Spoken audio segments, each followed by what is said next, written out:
What's going on, guys? My name is Citizen, and welcome back to a brand new YouTube video. I am not alone today. We are going to be doing a Gekishin Squadra Season 1 tier list. I am joined by my man Aye1 from Day 1. Yes, sir. I am joined by the man himself, GMG Hippie. Yellow. I am joined by the #1 self-proclaimed BoJack player, Baby Oils.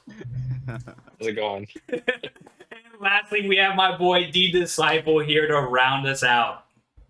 What's good? What's good? Alrighty, so today we are going to be doing a tier list. The way that I have the tier list set up, it is going to go by the following. Zeno tier. This is your creme de la creme. These are the best characters in the game, so much so that they actually need a nerf. Then we're going to go into the God of Destruction tier. Those are your characters that are really, really good. Very close to being broken, but not too much because there are some counters to those characters. Then we have our Z Warrior tier, which means that these are the characters that are like flexible in any tier. They can carry if they need to, but they also work really well in team fights, no matter whether they're bot lane, top lane, attacking the boss, etc. These are your go-to characters. Then we have our Earthling tier. Those are the in-the-middle characters, right? They're not good, but they're also not bad either, right? They could swing either way depending on whoever uses them, right? Those are mainly your high skill ceiling players.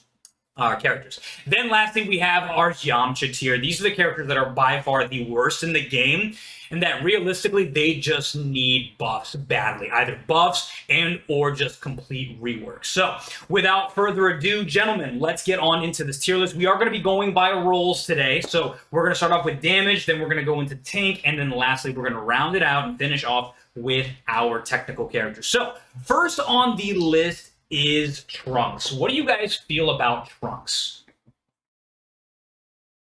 I'll go first. I'll have to say, Trunks can be a good character. I feel like he suffers if he really is on top lane. So you mostly want to keep with him like at bottom lane. But other than that, the most Trunks players I have seen going from like all the ranks and everything, I feel like they're a little too headstrong. But overall, that's just the players. But just the character itself, like the character has some good potential and everything. It's just unfortunately his ultimate, when you first get it, it has no range. It has no range at all. You would want to at least have it as level 2 in order to do something. And I feel like he really suffers so much from that because many other characters, even when you unlock the ultimate at level 1, have some, it has some potential, has some potential, it has For some sure. personality and everything. But him, that's your big move right there, and your big move has the range of a tiny key blast, so it's like you can't do anything with that. I would put him in Z Warrior tier in my opinion. Yeah, okay. I feel like he's fine in any situation. If you can make him work, but he's definitely not the best. Not close to broken. He's not Earthling tier. He ain't the worst. You know what I mean? He can produce. It just depends on the team comp type shit. Yeah. So I feel like he can fit in any team comp pretty well. I agree. So I give him a 50. I give him the okay tier, sure. Disciple, Baby Oils, what you guys think about Trunks? I agree. I think he should be Z tier. I think what he lacks, he's an in and out character. You know, so they're not going to give him as much HP. But unfortunately, I think that they gave him a little bit too low HP. Especially when I face him as BoJack, I can chunk off about 90% of his health, no matter what level we are. As long as we're equal level, I can take out about 90% of his health. I can't even do that with like Frieza or any of the other supports. So I just feel like his HP is a little bit too low. But he's a very good in and out character. He works on any team. He isn't anything crazy, anything busted. You just got to use him for what he is. But I feel like a lot of people, they stay in for too long. And that's where they get punished for it. Got you. Yep. Especially with his skill 1, you can 100%. Someone's 40% health, you can one-shot him. Yeah. You got to aim it right, but it's in and out. For sure. Disciple? Yep, Z Warrior tier. If they had given him any more HP, he would be busted in the early game. Because, I mean, like, the way that a lot of people play him, like, if they don't snowball with him, like, literally, like, in the beginning, he kind of struggles, but he can. But since with his passive, with his resets, he can hop in and clean up at any given time and then get right back into the game, even if he was under level for like a split second, just because of his skill 1 being able to one shot. I mean, I agree with his ult that his level 1 ult range is just trash, and I feel like that's the canon Frieza ult 1 range, because he was not doing any of that in any of the other games. That is So, facts. That is facts. And then later on, blessed him with like, I'm gonna destroy the entire screen when I'm level 3. Yeah. But no, Z tier warrior, he's completely fine. This is like, in terms of like, because the way that I look at the tiers in terms of like skill and trying like to pick him up, he's very, very easy to pick up. It's just a lot of people just don't know when to back off with him At all. and if they Right. don't Agree. know how to, and if they don't know how to use his cooldowns, because he does have high cooldowns in the beginning compared to most of the other damage characters, they'll start to back off, and that's when they really realize, like, all right, I'm not doing this right. Right. I would have to say that I agree with like what everyone said. I think that Trunks, because this is how I view Trunks. Trunks is literally fine in this situation. He can carry if needed, right? Again, if he has like his levels are up, if he has the right divine card combinations, which again that'll be a different tier list, so we'll go over that. But also at the same token, I agree. A lot of players that pick up Trunks, they are just way too aggressive, because the way that he's advertised is that he is that assassination type character. Okay, I'm just going to go and take these fights. But realistically, like that's where like I encourage people to read the abilities. Like like his skill 1, which is what a lot of people bank on, is it takes off and like finishes the fights based off of how much remaining health that individual has. Meaning that if you're going into a fight with a full on health bar enemy, if the likelihood of you coming out of that alive, especially if their teammate is involved, is rather low, because the same situation that will be with the next character we're discussing, these two have the lowest HP pool out of any character in the game, and that includes your tech characters, which is crazy because these are DPS. But I agree that if you play him right, which is again the in and out true assassination type character, cycling your cooldowns, because that's literally what his kit is designed to do, he can literally be fine in any situation. It just depends on how you're using it, right? And if you're using them correctly. So, with that being the case, I think we all agree in Z tier. And then I think we'll go in that order. We'll go Hippie, Aye1, Baby Oils, and then Disciple, then myself. So, now we're moving on to Android 18. Let me hop on this first. Let me hop. Go ahead. Yeah, go ahead. Go ahead. This is my wife right here, bro. Put her on God of Destruction tier. I'm gonna explain this right now. Maybe, all right. Look at this. You got one true. You got one true dash coming, gap closer. Correct. You can weave in. You can weave out. She's got 3 destructo discs, and they do the same exact. They have the same exact properties of like Trunks' skill 1, where the lower the HP, the more damage it does. Still longer range, but she can get pushed out. But she can tear up the entire tank line and the back line if no one pays attention to it. Yes, you can. If everyone is fighting in the front and you know there's an 18, but you don't see an 18, your back team is dead, all right? Your back team is dead.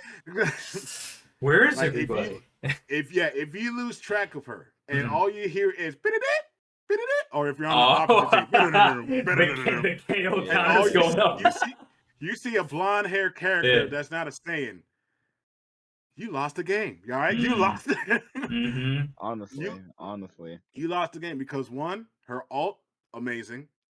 All her skills are amazing. She can clear champs. She can clear the bosses by herself if she really wants to. Yeah. She can full wipe if you line up all the creeps properly, she can wipe them all with a couple of dashes and still have some dashes to get out before the cooldown runs off on her skill 3. That's fair. Like, I would only say Xeno tier broken if it wasn't for Caulifla and Baby that are able to push her out with their skills. Yep. Yeah, I think God of Destruction tier is really good because she does play her role very well. She is a glass cannon, as she should be. And I heavily agree with the destructive this. There's been too many times where I thought I got away and I see a destructive thing coming my way, and I'm like, oh shit, I'm dead. And I just have to like take that L and everything because she's just very oppressive. But not only is she oppressive, I also heavily agree that, as I was gonna say, she's able to really, she's not the best nuke for objectives, of course not. We know Goku's probably the best one and a few other characters, but she has the ability to be there as a substitute nuke. If no one else is taking care of the objective and other people are fighting or doing whatever, she can definitely clear that. She can clear the objective by herself if need be, but most likely there's going to be some team there. So it's usually a guarantee. Not only is that, like, I also agree, she, with proper positioning, you are very well able to go ahead and make sure to take a lot of, a lot of minions for yourself and everything, a lot of EXP, especially if the horrid fucking gold cell pops up and everything. Jeez, Yeah, bro. yeah, Yeah. that's it. She's stealing. She's mostly stealing all that EXP. So she's gonna be able to go ahead and just bump them from the early game. And not only that, just her mobility is really great, and I really appreciate the character. And that's why I also enjoy. I enjoy a lot of these characters because everyone is versatile. However, of course, there's always gonna be some different tiers, and like some people do need buffs and everything. But for the most part, people are very versatile, and so that's what I really enjoy this game, where characters have the ability to do something, and it just doesn't come down to like, oh, just player skill and everything. It just comes down to uh player cards and other functions as well. But yeah, I agree. God Destruction tier, she's good. Really great gas cannon. I feel like if your team has one, either they're gonna sell, but most times you're gonna walk out with the dub. Fair enough. A1 baby oil, what you got on 18? I'm gonna leave it to baby oil first. I think mine is gonna throw everybody off a little bit. Oh, okay. Got the spicy take. Okay, let's hear it. Yeah, I think God of Destruction is pretty good. I think a lot of people would put her in Xeno. I don't think that's the case. Only because she's a snowball character. Oh, Especially with exactly. her skill 3, where she's able to dash. If you're not letting her get the KO, she won't be able to reactivate it. And I think the issue with a lot of people is that you have to shut her down in the beginning. You do. And that's with any snowball character. But she's a great character. All her skills mesh together well. The lack of health she has, her skill 2 and skill 3 are dashes. So in case you need to exit the fight, you can just use those instead of pushing in. Also, I like her ult.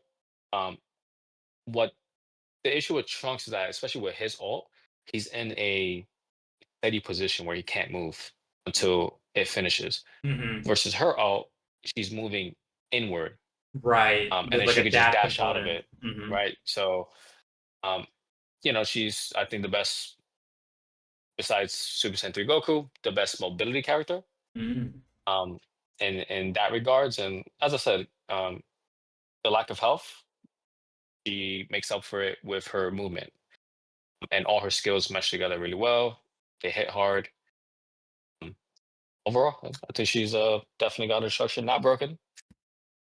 But yeah. Okay. Now, Mr. Controversial, here we go. Spicy take. I want to hear this. Let's hear it. Yeah, because I agree with everybody wholeheartedly. Like I said, her kid, everything about her is so good. But like I said, the skill gap between it takes to play this character, first of all, I feel has to be implemented itself. And then the snowball effect too. You know what I mean? If you throw early game, you're packed up. So I'm just gonna be honest with you. Only high level people are playing this character at high levels. So I feel like she would probably, in my opinion, she would be Z Warrior tier, to be honest with you. That's just because she's fine in any situation. People could probably pick her up, play her, but just not excel in these higher game lobbies that we're all used to playing in. You know what I'm saying? Because when you see one of these, 9 times out of 10, they're going to be really, really good, or they're going to be really, really buns. That's just straight up. So it's more of a situation where, and then the meta that we in now is not really a it's a poke meta. I feel like it's a very heavy poke meta at the moment. So that's the only reason why I would give her Z Warrior tier with those implications that I already said, is why she would be there. Maybe in another season that she would be. This would be different. Yeah. Because just in the meta that she is, it's just like you just rely on her so heavily. Where if she doesn't get going early game, you're cooked, buddy. You might as well just pack it up. It is what it is. And then it's kind of hard to get positionings on a lot of awareness, especially I'm speaking in our high levels of gameplays. And then I'm still implementing the low levels of gameplay. You know what I mean? That these people just pick the character up and go and play with her. So that's the only reason why I give her the 50-50. She's kind of like Trunks, like I said. Citizen said that at first, you know what I mean? Like they're kind of like in the same part, but I feel like if they was both in a better spot, she would go to Xeno tier, and then he would go to God Destruction tier. What are we? Right. You get what I'm saying? Just like double shot up. That's in my opinion, but I agree with God of Destruction tier coming from like high level gameplay where we would see only implemented, you know what I mean? Because I see lower tier people play her too and just be horrendous with her. So I hear that. I will say that I am fine with either, right? Because again, Aye1 brought up a great point, because again, what I am also looking at when I see this is a meta that, because again, remember, her dash is good, but her issue, why I would put her here, or like why I'm leaning right now, I'm torn, and this is why I say this. Because in a meta with characters like Piccolo, with characters like the Gammas, this demon child, Bojack, Goku's Kamehameha, the IT meta that we're in right now, characters that have ranged attacks, she cannot get close. She will get punished. She can and will get punished. And that's why, like, yes, she's cracked. If she, like Trunks, if they can get in your face or even remotely close to your bubble, you are as good as dead. Again, like I said, in the right hands, right? Or even in the lower level. Are you kidding me? I only touched her in the network test. That and Goku, but only her. And mind you, I had no idea what I was doing because, again, she's that brain dead where it is point and click. That is literally what she does, point and click. And every like what's beautiful about her kit, I like to think, aside from like, you know, Kaioken and all that, we'll get to that in a minute. But like this right here, her 3 skills are literally like you can cycle them in any order and it will fucking work. Like that is the beauty of 18's kit, right? Not every character, you have to do certain skills in order, right? Like, ooh, you know, if I'm going to use my skill 1, then I'm going to vanish, then I'm going to activate my little bubble ability that makes me shoot back. Like there are certain characters where you have to do a certain order for their combos to work. 18, again, I could close my eyes, click my keyboard, because I don't want keyboard and mouse, spoiler, and click and everything, and then it'll be good to go. And still get the kills, still get a high kill gameplay, but at the same token, like Aye1 was saying, another downside that she has is that snowball effect, bro. If you do not have, and we've all been there, even the top players in the world have been there, if you do not get that early farm going, she is now a detriment to the team. She'll have to leave team fights to go farm up for her to be viable. Unlike, you know, characters that play distance and they can still, you know, I'm going to get my licks in while I'm healing this, that, the third. So I could see it going either way, but what really, like, tore me out of, like, God of Destruction tier is the implementation of this guy. And just introducing introducing the whole, like I'm just going to be from range and attack every character, especially the threats that need to be up close and personal. Include this guy's value, I feel like at one point was Xeno tier, but now he's not. Personally for me, which again, I'm not gonna spoil my opinions, but personally for me, because of this, it's hurting a lot of people's values, right? Like I had my initial takes before him. My initial takes looked a lot more different than what they are. So for me personally, it's borderline. I feel more this. I wish it was a borderline. I would. You know what I mean? So we're gonna chop it up to a vote. If you think it's God of Destruction tier, say aye. Aye. I agree with him. I'll give her this, but I feel like season 0 she Oh, she would season have zero. had God of Destruction tier. Season 0, Yeah, she was these up there. two, Now 100%. with the meta change, Yeah, she drops. That's 100%. Okay, so we'll keep her in God of Destruction tier. All right, next up, the I had Aura a Farmer Supreme. Oh, word. Wait, what happened? I said I had a compromise for 18. Oh, go for it. God of Destruction tier and training. Just put that in the middle between Z and God of Destruction. Yes, I'm gonna have to add that. Yeah, God of Destruction tier in training. Piccolo, the Aura Farmer himself, Mr. Outfit. Piccolo. Let's talk about it. Let's talk about it. Can we all just say? Can I just start off with then? Go for it. If it weren't for the buff, I would have put him in Earthling tier. Facts. Ooh, if it weren't for the buff, I would have put him there. I would have put him in Earthling tier. All right, so the only reason why I still don't really consider him even Z Warrior tier, even with the buff, is this.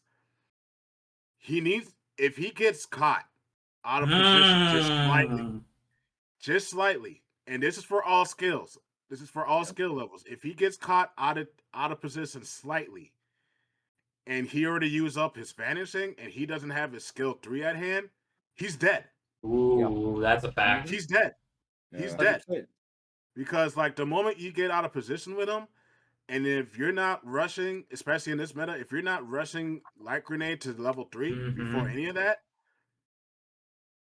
your only job in position is to make sure you try to secure a boss. But we have another Goku for that instead that can do that. And that Goku can move while charging his attack.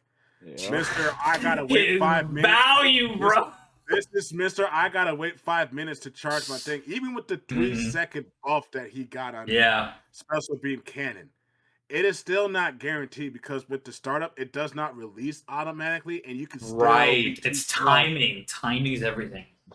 And if they know, so like, I know we were talking about we don't want to compare with the low to skill to but it's true. You got to in some cases. Well, here's the thing. Yeah, you got to for sure. In low level and everything, they're not going to know how to be in position, and they're damn well not know how to be in position to do a special beam cannon from and being concealed enough. High level, if they know there's a Piccolo, someone's in that cloud. Waiting. Fact, you gotta find him. Someone's in that cloud waiting. And if you got a special beam cannon, they're gonna jump on that special beam cannon before they even finish the boss, just to make sure he doesn't steal it. He is still an everything tier, but he had the potential to be Z Warrior. But I'm just saying, if he did not have those buffs, he would be cooked right now, especially during this meta. Yes, for sure. Even in the poke meta, it's sad because his cooldowns are just way too damn long too. It's horrendous. It's horrendous because look, Hellzone Grenade is cool, but it doesn't have all the utility it has because no one's that dumb enough to go zigzag. No one's going to no one's going to run into it. You know, it's highly presented. Guess I'm going around now. Exactly. Move around it. Look, you could be Goku and just jump across that shit. You could be Gohan. You could let someone run into the middle, and Gohan could just do skill 3, negates all of that. All of it. All of it. Anyone that has a shield or a barrier, I'm not even talking about skill cards. I'm not even talking about the divine cards. I'm talking about just skills in general. Anyone with a gap closer can get beyond those things. But he just needs a little bit more work, but he's still an Earthling tier, bro. That's why he fell off in the anime. That's why he's where he's at in his meta right now, bro. Like, look, bro, he needed. The only way I would give him Z Warrior tier is because he's an aura farming god. Dude, his emo where he just like walks. If he was able to aura farm in the game, he'd be Z tier. Like, if he could pose like the Gammas, where he could just with his cape blowing in the wind. When there's no win in that game, he would be. I'll put him in Xeno tier. Give him an intro. You know, it pisses me off that his Dragon Ball emote when he picks it up is him walking with it with his like flexed hand and everything like that. and that slow walk. Like, dude, like, why do you have to flex on and in everything, bro? Like, there's no reason for it. But do you know how hard you gotta work for that, though? You know how hard you gotta work for that? Oh my God. I don't even think we need to talk about him too much, to be honest. No, I I think agree wholeheartedly. the only thing I will say, I just want to say one thing in terms of Piccolo, and this is technically speaking, this is going to impact. It's him. I'm speaking why I'm speaking on this, but in actuality, it's going to affect every character on this list. Depending on how Toshi and the developers want to actually go about this game with like tweaks, like I was supposed to say slice of life, quality of life updates in the game, if they ever decide to make it to where any and all abilities will get canceled the minute a rush attack is done to a character, he drops to need to rework immediately. My opinion, because you mean to tell me that if you don't get your light grenade off because I hit you, or your special beam cannon off of immediate interruption, your Hellzone grenade goes away immediately, the same way Goku's Spirit Bomb gets canceled when he dies, if they did that to everybody but off of a hit, it's over. It's over for a lot of characters. That's how you kill the range meta, unfortunately. Like, I hope that that's not the reason they do it, but that would kill a lot of ranged characters, because that would force them, like, oh, you're charging up that Kamehameha, guess what? Interrupted, you're done. And, like, that's it. And now, all of a sudden, all his moves get canceled. Like, he has a move where he has to stand still for all his moves, bro. Whether you're doing the Hellzone or his fucking light grenades, like, all of that. You have to stand. Could you imagine his arm grab, mid-arm grab? Like, you see the arms extending, but if I hit you one time, guess what? Your arm goes back. He would need a rework immediately. That is like, you mean to tell me his escape tool can't even be used? So that is the one thing that I'm fearful of this character. I agree he's in the middle, but like, I'm afraid that he's going to eventually drop to here if they did something like that. But I agree, in the middle. I mean, they already put a character that does all of that into the game. To be honest, I would give him Yamcha cheer, bro. It's just I fuck with his aura, bro. But like I said, I feel like you excel. Think about this: if we implement this right, controller versus MMK with Piccolo, right? Yeah. You can't get the maximum value of playing on controller with Piccolo. I hate to say it, you know what I mean? So like that, if we wanted to implement that too, that would definitely probably drop him to Yamcha. Like, these rework badly, because like, if you can't even play on the controller with it too, as well as you can play on mouse and key, like, that's kind of tough, G. He got a lot of hits, bro. So like, I would argue about that. I didn't even think about that. Do you guys? Would you guys agree Yamcha tier because he's only viable on mouse and keyboard, or what are you guys feeling? I feel like he's on controller. I feel like he's still viable, even regardless of like what controller input you have. But I do agree. I would definitely say, like, my original point was like, yeah, he's in the middle. He's definitely in the middle. He's anything crazy. Sure, you know, when it comes to divine draw and it's like skill 1 power up, he can be like super level 3 and skill 1 power up. Okay, he can be extremely deadly at the beginning of the game. But other than that, that's just only that. So you just have to really just chance upon that. And even like, it's crazy. Like, you know, you were saying like, oh, in the low ranks, sure, they're gonna go ahead and be missing the special beam cannon. For sure. I'm not gonna lie, man. Even in the A rank to S rank, they still be missing their special beam cannon. The whips are ridiculous. Yeah. Exactly. It's like, come on. So I feel like, yeah, he's just in the middle. He's just there. And then it's unfortunate that when SP Goku came out, yo, that really just like eliminated him, because before, sure, he was a there's a better range character. There's a way better one now, and he can teleport. Yeah, we don't need you no more. Piccolo. His value, his stock, regardless of aura, his stock dropped, bro. His stock dropped immediately. So I definitely say, in the middle tier. Gotcha. I feel like power creep is gonna hurt him the most. 100%. Power creep is gonna hurt real bad for Piccolo. So I really hope. I'm pretty sure, like, maybe season 2, season 3, he's probably gonna be Yamcha tier, because 100%. He's not gonna be able to compete at all. The only way I see him getting an increase in value is the addition of Gotenks. And then the reason why I say that, I think when Gotenks releases, a lot of characters' values are going to go up. The reason why is because the endless combo potential. I'm talking, you remember the iconic Goku with the Raditz type shit? I'm talking like once that galactic donut holds someone in place, I am ripping my beam cannon. I'm getting that kill. That would make him a little bit better, not too much. But you could argue at that point in time, I could see him being here, but I think still for the most part he's here. But if you take away Gotenks as a whole, Oils, how are you feeling with Piccolo? Some people are doing that now with Piccolo and Cell and Vegeta. Yep, with the grab. Yep. Oils, how are you feeling with Piccolo? Man, I personally think he's got a destruction tier. Whoa! That's just me. Okay. Really? No. Let him cook. So I think you guys know that I'm deranged character guy. With BoJack. So Piccolo kind of works like BoJack, but is better in the sense that he has better. I wouldn't say better defense, but he still has very good defense with his skill 2. So in case you're pushing towers, he could just put the Hellzone trap up. His skill 1 does incredible damage, especially at level 2. It would take like a chunk of your health. It does. And the good thing about Piccolo is that, and a lot of people don't use this well, they use his skill 3 to push up, which you shouldn't really do if you have a good tank or if you're fighting in a group battle. You should always use it as an escape route. It's for reposition. And Piccolo is the best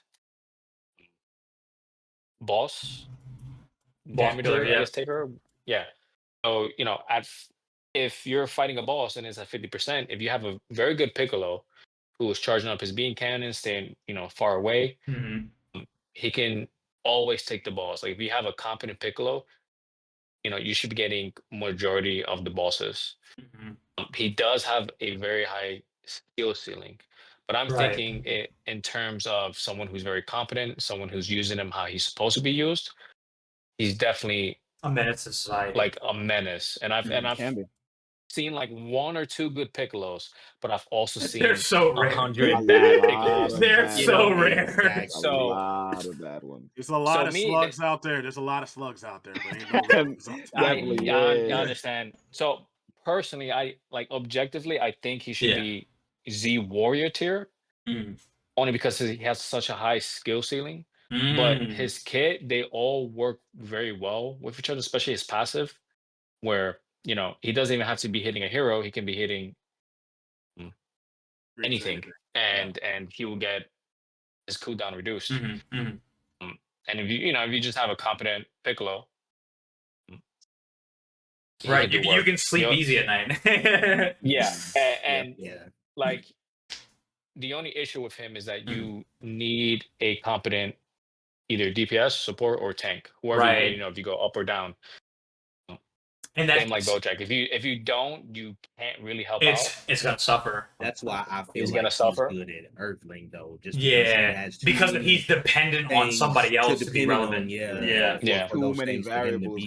But at our top level, I agree with God of Destruction. At our top level that we play, if we're talking like spring, 100%. Implementing on low if we're talking about like all ranks. That's what I mean. Yeah, my whole everything on all of these characters so far, I'm going to be answering based off of 100%. every rank. Like you know what I'm saying? Yeah, I'm not just talking about like top rank. Like we're gonna bring it to the general aspect. And that's why I picked Z Warrior, because I think like you get a competent Piccolo, he's a menace, God of Destruction level.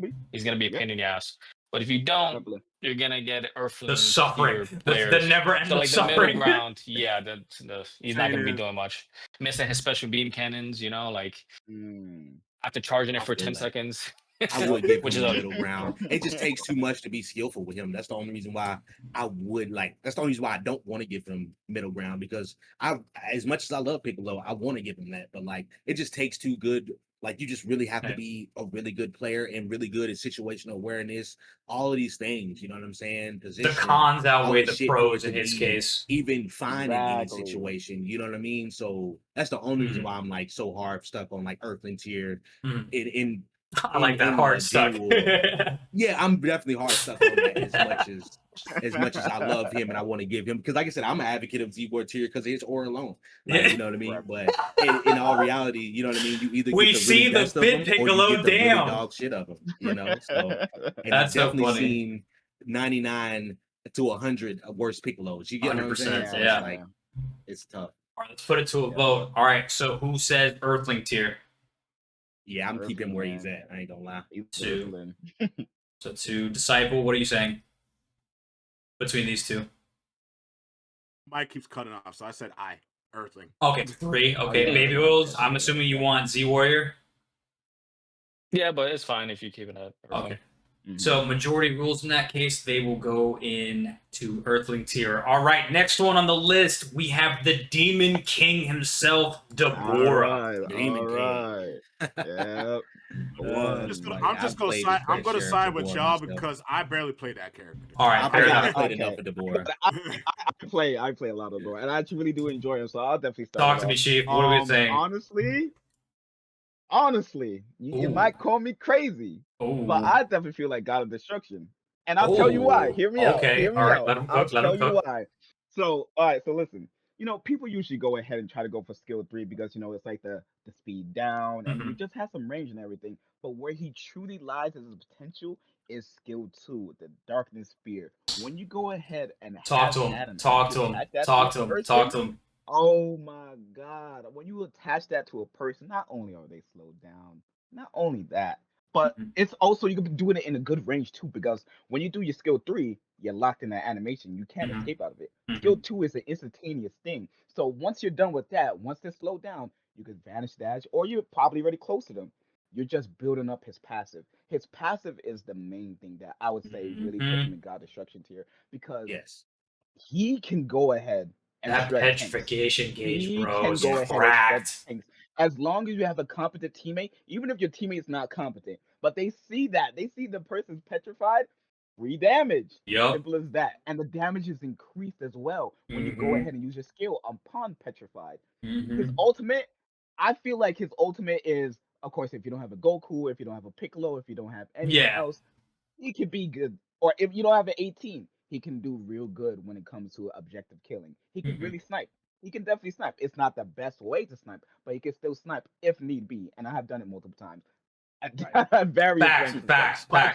I can't just use my personal objective against it. So I will say this as well. I still feel like he's got a structured tier, but a lot of things I see from other Dabura players is that they don't really capitalize on the petrification. There's so many times where we could win a fight if you just petrify them. And I won't lie, sometimes the UI makes it a little hard to go ahead and wonder what to petrify and when you could petrify. But other than that, I definitely feel like he's really competent. He's really strong, and he excels in, you know, various areas. And not only that, like I said, skill 2 is the way you want to go for first. But even that skill 3 is a good move, not only when you're approaching, but also when you're retreating. Because that even when you're locked damage, in the animation, that burn damage, exactly. A lot of people don't understand this, the burn damage. So even if you're backing away and the enemy's low, as long as you get your skill 3 on them, and if they're super low, that's a guaranteed kill. That's a kill, and you didn't even know it. So that burst damage I'll definitely say that's my case for him. That's why I say he's got a destruction. Real great tank killer, real great. Yes, and I agree with him 100% because, like I said, early game Dabura in that lane wins that lane literally 8 times out of 10 if he plays right. That tank, and then you can just snowball off of that. Long as Dabura takes care of that early game to mid game, bro, the rest of your team should be high level ready for in game, because like I said, the board does fall off late game because he does have to be in your face, you know what I mean? You just have to play him but he's just so strong early game, but you should never really be in that situation if you have the good team team comp behind that, you know what I mean? Because he's going to beat whoever tank down there, he's going to beat their ass. I'm sorry. Facts. No question. There's no question about it. So even with the damage reduction from Khalifa, it's still it's usually, if you get petrified, like, guess what? That damage reduction out the window. Out the window. You're done. So that's why I agree wholeheartedly. Okay. Destruction. Because he's destroying shit early game. I got you. Baby Oils, what do you think about Dabura? I believe he's Z Warrior tier. Okay. And only because, he's very good early game, especially if you have like a decent tank, because he is a tank killer. But it's just end game. I don't think he has any variety. I think that's where he struggles, and most of our games is usually into end game. And it's his skill 2 is very good for end game. But it's just very hard to petrify, especially if you're pushing a tower. Yeah. It's just very difficult to try to fully petrify somebody. But other than that, he does great damage. His petrification is really strong, and yeah, he's good early game. But I just think he falls off drastically. I think more than most characters do at late game. No, I hear you. And if it wasn't for that, he would definitely be God of Destruction, in my opinion. 100%. But it's just that late game, he would just get wrecked, and it's hard to get the petrification off. Yeah, I see definitely hard to get both petrification sides. off when it comes to like team fights, because it's just too many people fighting at once. Yeah. So yeah. And I think for me, I see it going both ways. And the reason why I say that is because, again, Baby Ola brings up a great point, and so do you guys. So what I like about Deborah, I think, and this is probably a hot take, because I've seen other people's tier lists, and they put him like actually lower. Yeah, super low. Yeah. And the reason why I think that that's a load of BS is because these are the same, and I say it with respect, like, if you think that Deborah, then this is my opinion. So if you don't like my opinion, then so what? It is what it is. Like, you have yours, I have mine. But like, they're comparing Deborah to a Kale, Goku, at J3. You feel me? They're not seeing him holistically for what he is. And this is my hot take. He's underrated because, again, they're looking at it from, like, again, from the standpoint of, like, oh, notice how for these three, we've talked about how they do well by themselves. Well, Deborah can hold his own by himself, but then his main issue is that in the mid to late game, he falls off. That's because the way that I see Deborah, I have never viewed Deborah, not once, including in the network test, as a solo attacker. Like, he's the number one. If you're familiar with, like, football terms, like, this is my wide receiver 2, wide receiver 3. Like, he is not the guy. He is a supporter to the guy. Because, again, if I'm in a fight and I'm getting my ass handed to me, like belt to ass, and I have to dip out, but like on a super cert, guess what? Like Hippie said, I am launching my haymaker of a arrow into whoever's there, and then guess what? I have my sniper, I have my assassin, I have my dasher, in, out, boom, finishing the fight. Because for those of you that don't know, that's skill 2, except for characters that in their kit can like teleport out, whatever. But if like these guys, they cannot banish step at all, meaning they have one of two choices. Pray to whatever god they believe in that they can get out by just walking, or their teammate gets in and then helps while they're still trudging along. But by then, guess what? I have my cooldown back. I'm back. Yep. So name a god and pray. Exactly.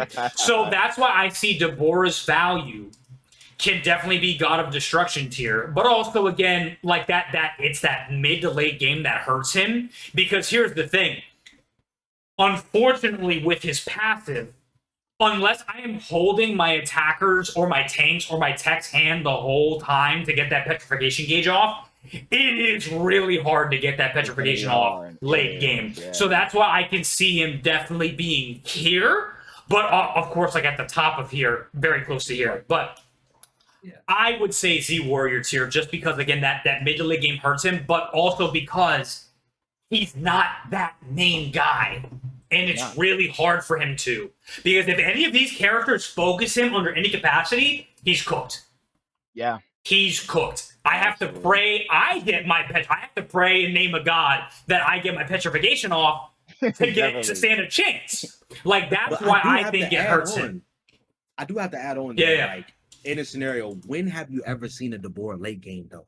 Think about that. Exactly. That's Yep. Because the true. game ain't going to late game majority of the time. It's True. not doing that. True. Most times it's I'm not, gonna be most honest times. with a Deborah on Yeah. the field. Majority of the time, you don't ever see like where there's one Zeno versus one Zeno fight and a Deborah there. There's never a situation where you only find it. That's the He's only like the reason why deciding I would factor. give him the God of Destruction, but I agree wholeheartedly on the finding any situation. You know what I mean? Yeah. Like definitely above Trunks in the finding in any situation. But that's what I mean by like you never see a Deborah 100%, because he never gets there. It's either you lose 100%. early or you're gonna win so fucking hard early, right? And then it's just your team is gonna snowball for you. That's what Deborah's job is. Because he's like a pseudo supporter. He's a support. Yeah, he supports the team while everybody's getting strong, while he gets strong. Right. And he's by the time that he starts to fall off, your team should be already in position to go ahead and pack them the fuck up. Just being honest. Exactly. So I think that's the only reason why I say. I think that's a great point, actually, that I could see that here. He literally turns into a backdoor player late game. Yeah. So that's the only reason why I wanted to throw that out there to see if that changes anybody's perspective on the situation. Because, like, in reality, in our high level, when you do see a Deborah, it never gets to late game. I'm just being honest with you. Either you're complaining as a tank saying, "Oh, this dude, I'm petrified. I'm petrified. I can't compete." Yeah. You know what I'm saying? Like, help. Yeah. We're surrendering that first round. So like, there's never a late game scenario for. You actually bring up a great point. Like, especially since like we're bringing up the support role, but like also again like the steamrolling aspect. I could also, you bringing up that point actually like more solidifies me to put him into here, only because also as an offense and defensive character. Because remember, the name of the game is to kill the gods of destruction. Where do you have to be for that? In the god of destruction circle, which means I'm forcing you into my bubble. And if I have characters that can help me and support me, guess what? By the time you're getting your chip damage off, I'm looking at you, Rathan. You're petrified. You're petrified. Yep. You're petrified. Because if I'm holding on to my ult, my DOT, because remember, not only am I DOTing you with my flame, I am arrowing you so you are not getting away. But then I have every attacker, every tank that's with me, and even my tech that is throwing shit at you. You're not escaping alive. That chip that you thought you were going to get off and be a hero for your team, it now is null and void. So because of that defensive capability alone, I can see him in God of Destruction tier. Also, he got a sword, so that's why. Also a sword, yeah. So are we all saying majority rules on God of Destruction? Yeah. I give it that. I understand exactly where Baby was coming from. I'm gonna tell you right. I'm gonna tell you right now. Situation. I'm gonna tell you right now. This is where they're gonna be cutting off. Because think about that. Even in low ranks, you've seen Deborahs absolutely shit on people. Like, that is true. It is what it is. No matter who you put that character in their hands, they're capable of doing wonders with it. Because it doesn't take that much early game to mid game to do that. But mid to late, petrification really just like is a downer for a lot of people where they like Aye1 was saying, like usually people are gonna surrender, or mostly it's gonna be massive team wipes because Deborah is always there. If it does get to late game, you also still won't see name the last time you see a Deborah alone late game. That's never gonna happen. Yeah. They're always gonna be next to a person. They know this. They know this. They know their role. That's their if they know their role. The only time you see a Deborah late game is when you're just like, where did this Deborah come from? Where he's breaking your tower. Literally. Exactly. Like everyone, literally, it's like everybody hates Chris, but everybody forgot Deborah. But everybody hates Deborah. After 10 minutes, That's after funny. 10 minutes, where everyone's like, all right, I'm level 12 or something, and you're all fighting and pushing. But then you realize you can't vanish step, and then you see a red demon on the other side of the field, and you're just like, where the hell did he come from? Who was buying him? I don't know, bro. I don't know. I'm gonna switch the gammas. I want to get this demon child out the way. Daimaku. That's fine. I'll be first if y'all don't mind. Go for it. Go for it. Go ahead. Because I've been playing a lot of him too. Let me be in. He said 0. He put him in 0. I hate him so much. So listen. Hear me out. This is the only reason why he doesn't go in Xeno tier. I'm gonna be honest with you, because like you have to admit that he does have one of the lowest health pools in the game. That is true. That hurts a lot of people. It's not he does burst damage. He is a team fight character. Like he can win the one-on-ones, don't get me wrong. You know what I mean? But he specifies in being a true assassin, a character doing drive-bys. You know what I mean? While the fight's going on, you're stuck standing still. He's still in flight. He can just drive by, drop a bomb, do damage over time. You use him to win team fights because of the damage that he does. But he just doesn't bomb, boom, burst unless he's 2 levels ahead of you. You know what I mean? You're just not going to die instantly. So that's the reason why I give him God of Destruction, because like I said, he's not broken whatsoever. He is very annoying, and he's just great at what he does. He's efficient at what he does. If you play him the right way, you're going to get shit done. Your damage, you're going to look at the damage at the end of the game like I'm melting my tank. You can change a fight just by being a tank versus tank fighting, and you just throw that bomb in. You're going to take good, 35% of their health off, and then steal some of those. That's off the initial. Then you're gonna burn for about 10% of your health, so it puts it like 50%, and then your tank can win that fight. Or backline, you just one shot backlines, but it takes time. You can still get healed. You can still get out of that situation from the burn. So that's the reason why I don't give him Zeno, because he's just not like boom, you're gone every time. You know what I'm saying? So I give you that. That's my take on him. Like I said, good at what he does, excellent, but he doesn't secure. He's not great at securing objectives. You know what I mean? So that kind of like takes him out of the Xeno tier. Because like to be in Xeno tier, I feel like you have to be able to do everything. Yes, everything. To be there, you have to be Aye1, as I would say, in your objective role on all categories. So I'll leave that to y'all, boys. Okay. Anybody else have anything to add about this demon child? Yes. Oh, I agree. Yes. Everything Day One said. There's not much more. The only other thing that I would add with this spawn of Satan is when you're looking at Daimaku holistically, I want to firmly apologize. Look at the camera when I'm saying this. I want to firmly apologize because if you've tuned into any of my streams, I disrespected the living shit out of this deep spawn of Satan. And then I met people in S-rank lobbies that were absolutely, I am Cooler, I am Khalifa, that have literal damage reduction and unfazed abilities.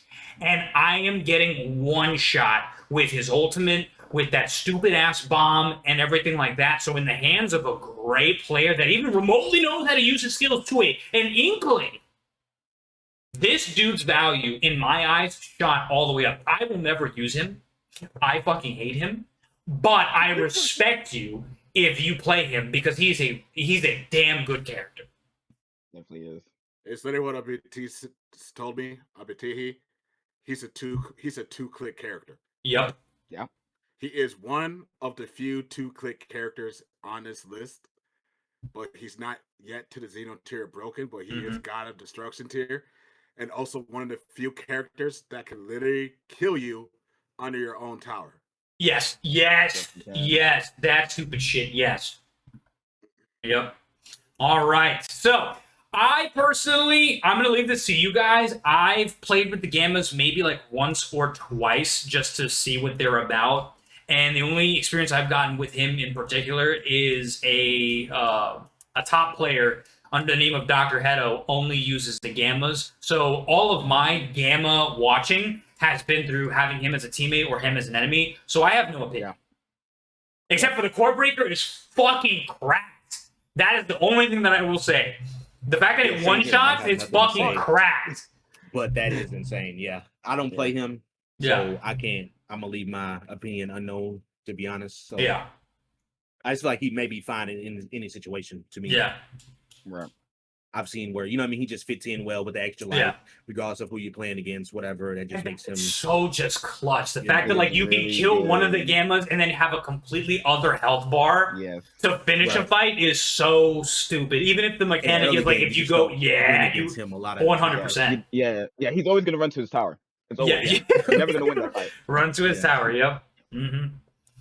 Anybody else on the Gammas? I mean, I have to agree. Like, going by all ranks, of course, I feel like he definitely has a higher presence in the low ranks when it comes to the high ranks. Like, I definitely had Dr. Head on my team as well, and against him as well. And like, yeah, you usually only see primarily him using that character. You almost never really see like You never really see The the top of the Gammas top, in higher yeah. rank. Yeah, you're never really gonna see them. So I feel like they're definitely okay. If anything, I might even put them in Earthling tier, but because they're just not really that sensational for the most part. They Mm-hmm. can go ahead and take objectives if necessary, but of course that's not going to be the main goal of them. You know, you don't want them to take the objective because you're going to feel like it's going to take forever for them to do it. They can, like any other character, most characters Yeah. can, but some characters have a little more shine when taking objectives, and the Gammas can, but overall, yeah, you don't really see it too much at all. I'll have to say. Most of his skills aren't really too crazy for the most part. I think maybe skill 2. I feel like skill 2 has some versatility when it comes to Right. like escaping and oppressing for, it's a Mm-hmm. good way to go ahead and just like, all right, we're attacking this person, everyone just come on me, or my teammate help on me because I'm just like going ahead and just I'm being aggressive with this person right here. But Right, other yeah, than yeah. that, yeah, I think Z Warrior or maybe Earthling tier. I can see That's that. it. Yeah. That's my They're opinion just about the it. Gammas. They exist. They just exist. They're not oppressive. They're Yeah. not meta defining. They're not They're terrible. happy to But be they there. just They're just happy exist. to be They there. just Not like that. Just Happy to be characters. here. That's it. They're Yeah. just happy to be That's here. it. They're like, They thank just you for happy to be choosing there. me to be in this game. Literally. You know what I mean? Like, yeah, I've never been in no that's our game Dragon Ball before. Super Appreciate you. representation. You know what I mean? We need it. Yeah. Right? They're like, I'm new to this. I'm new to this. I don't know Yeah, what I'm doing, facts. but I'm new to this. I'm just happy to be here. I'm happy to be here. On Shout out to the our creator, Dr. Hedo. on the other hand, No, big we facts. have Oob, or they have him at Super Oob, but if you're a Dragon Ball fan, you know this is Maju. Where are we putting Maju? Man. What's that boy Z tier? Z tier, really? Z I Warrior feel tier. like he's Yamcha tier. He is not Whoa! No, there's no one that needs to rework. I definitely will say that because Whoa! I don't know. Honestly, I'll just have to Curveball. say it because I don't know. Like every time he's on the enemy team or even on my team in general, just suffers from everything. Like sure, he like if you do the strat to go ahead and I think what is his passive, Mhm. the cyclone stream and everything, if you make sure that stays around, yes, he can be oppressive. Okay, great. His ultimate, amazing. His ultimate is most likely going to kill you Mhm. no matter where you are, no matter what point. But for the most part, I feel like those are the only two things good for him. Sure, he's a super snowball character, but let's be honest, we're in a super snowball meta until Meta, they go yeah. ahead and change that damn divine card itself. You feel me? Mhm. So other than that, I really do feel like he has to have some changes in order for him to really just do something.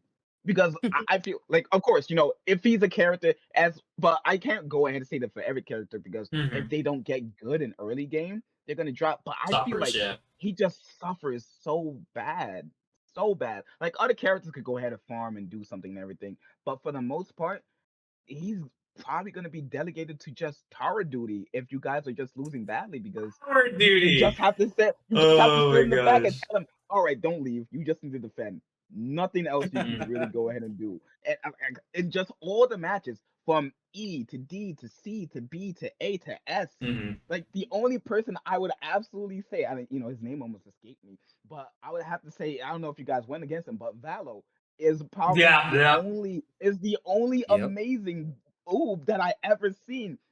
Like the amount of times I lost him and the amount of times I won him, we're getting kind of even at this point. But other than that, I have never seen another oob that got into that level. So for there to be only one amazing oob and every other oob just be unknown, I feel like he has to. And that's have the same something with the Gammas though.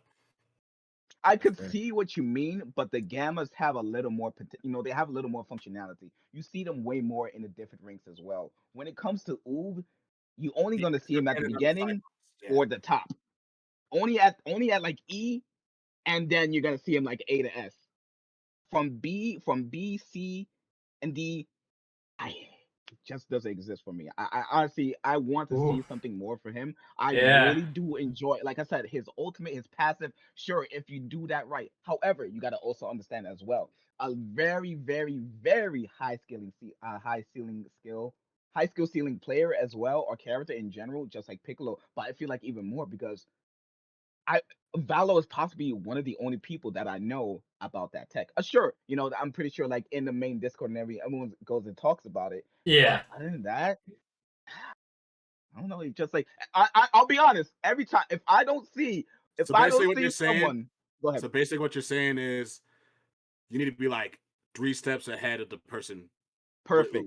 You Yeah, need to really be 3 steps three ahead. steps You ahead really of the need to. person. You need to predict where they're moving in order to get and really have functionality of your ult.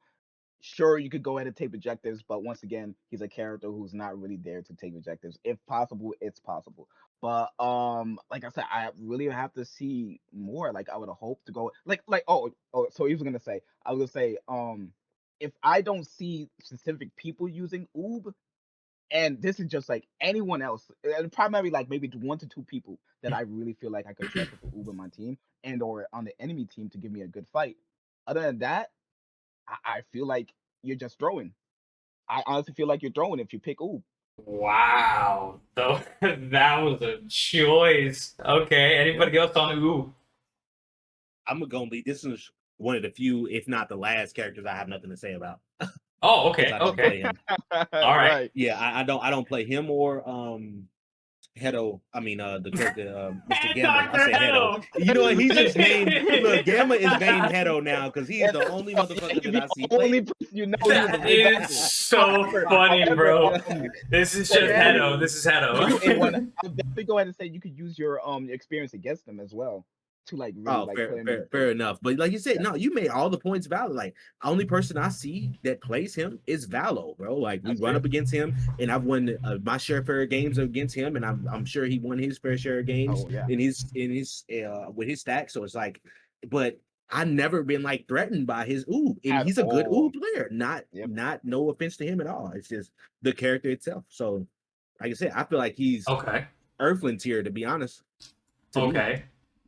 Baby, me and Baby Oils are probably going to disagree with y'all. We got some takes on it. But let's hear it. I said Oils. warrior tier. I guess I'll go. So yeah, he's definitely got a destruction.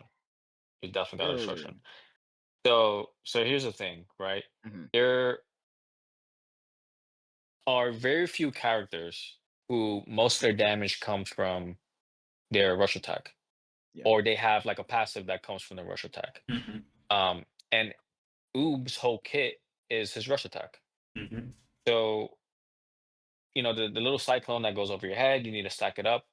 When you use your skill 2, it does like double the damage because you're not only using your rush attacks, but the cyclone is also counting as your rush attack. And if you combine that with Wicked Warrior, which is the tier 3 divine card, you're even doing more damage on your rush attacks, and the cyclone also counts as a rush attack. So when I last told Citizen this, he was like, "Oh my god, I didn't realize that." And he visually saw the amount of extra damage you gained from that card alone.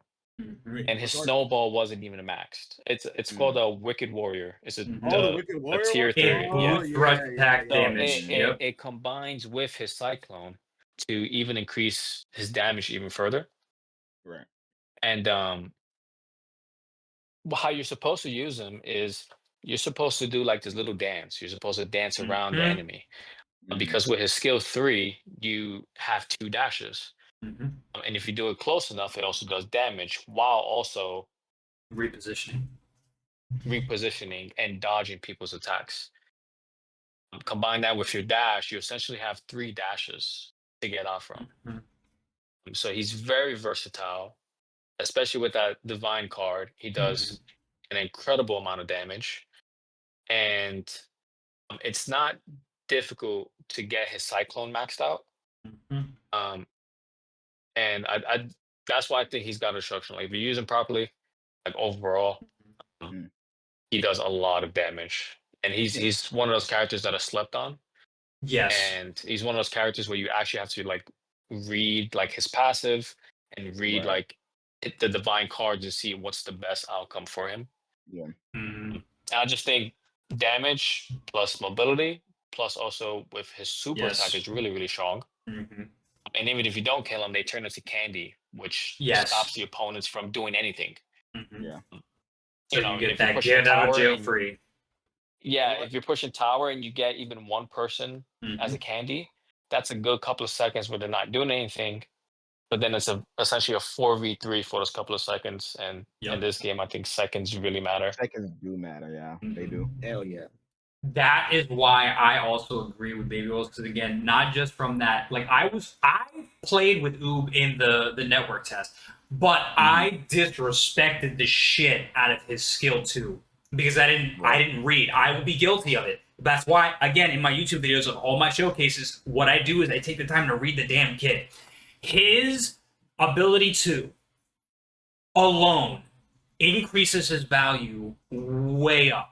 Because again, of that skill 2, being able to increase the speed of the rush attacks, which again, his whole kit is his rush attack, that is in tied to his passive. For every hit that he does with his skill 1 and his skill 3, he gets those cyclones back. His ultimate can launch them. I've been doing this man wrong. I've been a lot. No. That's why I'm not saying your guys' takes are trash. But what I'm saying is a majority. And the reason why you only see Valo being a decent Oob, or the best Oob, right, depending on how you view him, is because no one knows how to play him. Because in the upper echelons, all you see is this girl, is him and him. Or this guy. They do not see this. They do not see this. They rarely see this. Unfortunately, we'll get to him in a second. They only see the main people. But they are disrespecting Oob. We talk about him being underrated, but this guy is a main eventer, bro. That's why whenever you see this shit as a combo, it is toxic beyond belief. Because again, it is rush attacks, it is shooting. And then if you have that repositioning, that skill 3 that he was talking about, especially if it's max, you get 3 of those, bro. So even if you don't get Wicked Warrior, which again does your rush attacks do an additional damage, if you got limit breaking step, you now have 3 TPs, 2 vanishing steps. You can get out of any situation, reposition, and snipe accordingly. That's not including the clouds crap or the God of Destruction thing that has you hidden that this guy benefits from. But you can realistically, do a lot. It's just because his skill ceiling is so damn high that everyone, again, disrespects it because, again, they think, like, oh, that skill 2, that little barrier shit, that does nothing. Because it is the secondary effect of that skill 2 that really is his bread and butter. It is skill 1, skill 2, reposition with 3, snipe with the ultimate, or, again, just lather, rinse, repeat. He is a cycle character just like her, but hers is just a lot more smoother. So I agree with God of Destruction tier, but if you guys are saying that he needs a rework, I'm fine with meeting in the middle and saying Z Warrior. I'm good with Z Warrior. Yeah, I'm good with Z Warrior as well. I said Z Warrior rip. Okay. Yeah, I still feel like he does need a rework. Unknown. He can need it. Right. But not only that as well, like I feel like, and I think we can all agree with this, he might be one of the highest skill ceiling characters. 100% agree. In the game right now. Right? Yeah, right now, I feel like if he takes a lot of work to make him work. Yep. But if you get that, he can be very extremely oppressive. It'll make him look like he's this. Right. I still feel like he needs a little more rework or something like that. Maybe something a little more oppressive or everything like that. I feel like his agility could be good and everything, but yeah, I could meet a Z tier. I can meet a Z tier. Okay. All right, Oils is going to start us off with this one because he is Mr. Bojangles himself. So where would you put your boy Bojack? Go straight to Xeno tier, man. No, I'm joking. Put him in Yamcha, man. I love this character. This is my main. I out of like 220 wins for those come from Bojack. And I'm S rank, number 70, I think, in damage roll. But his kit just doesn't make any sense. I understand the direction they were trying to go. Yeah. But it just doesn't work, especially because of the other characters. So most of his damage, people think that it comes from his skill 1, which is his Galactic Buster, but it's actually from his passive. And if you read his passive, whenever you hit a hero with a skill, if you then do a rush attack, one of your force subordinates will come out and do like a follow-up attack. And I did the damage numbers. Those subordinates do more damage than the skill one alone. So really what you want to do is you want to rotate his skills. So you want to hit him with one skill and then do a rush attack, hit him with another skill, do a rush attack, and then kind of flip your subordinates around. The issue is that his whole kit is long range. So if you want to hit a character with a skill, especially during late game, you have to like be a lot closer. And since he has no mobility, if someone decides to push up, you're kind of screwed. You kind of screw yourself over. So early game, his passive is very good, and people don't expect all the damage that comes from him. Late game, it's hard to activate his passive. And the only thing that kind of helps with that is his combination of skills. So if I put my skill 2 out, which is the little balls that come out, and then use skill 1, you'll see like, I can do like 50 or 60% of their health just gets chunked out. But that's a combination of two skills. A lot of characters can do that. And also with the divine cards like Oob, if I was to put the Wicked Warrior on, his passive, it works well with his passive because the subordinates also get the damage increase. And it's about a 24-25% damage increase. And they take chunks out if you use Wicked Warrior. But late game, you're gonna have to switch it to something else because it's gonna be very hard to do your rush attacks. So the passive is good for the beginning, but then when you start getting more long range, you can't really activate it. And most of his damage comes from his passive. So I see what they try to do, but his kit just doesn't work. It just doesn't make any sense. Yeah. Also, his ult leaves me stationary. It is right. long Yeah, range, you can't move. so, Yeah. So if crazy. if I mistakenly is press it or insane. something, I am screwed. Yeah, someone could just sidestep out of it. You're free meal. One dash behind me, and I'm just taking free that's it. damage. One dash, a Goku IT. Yep. Also, I saw that real dumb thing that if he does it against a wall, his subordinates beams don't even work. The beams don't go through. Wow. For some reason. Yeah. Okay. Yes. I think we're all in agreement on this. There's not much need to be said about that. Yeah, I think we can cover that. Super agree. Yeah. I love him, and like the way I play him because I'm more for long range. The only thing that, like, by saving grace is I'm able to predict what people are gonna do based on the character. So if I see a Trunks, I know he's gonna be gunning for me. So I would not use my dash, even if the tank is in my face. I'm gonna use that dash when I see Trunks coming in because he hits hard. I don't mind taking half my damage from the tank as long as Trunks doesn't touch me. But he just has no mobility. None of his skills give mobility, like 18. Has 100 dashes, like it just a rework would be nice. Or rework would be nice. I don't even think damage increases would work. Okay. I think if they just gave a like even a 10% damage increase to everything, there would be a difference. I still don't think it will work. So what would you think would be like one of the saving, like what would be like a change you would really want from him that would like really like shoot him up?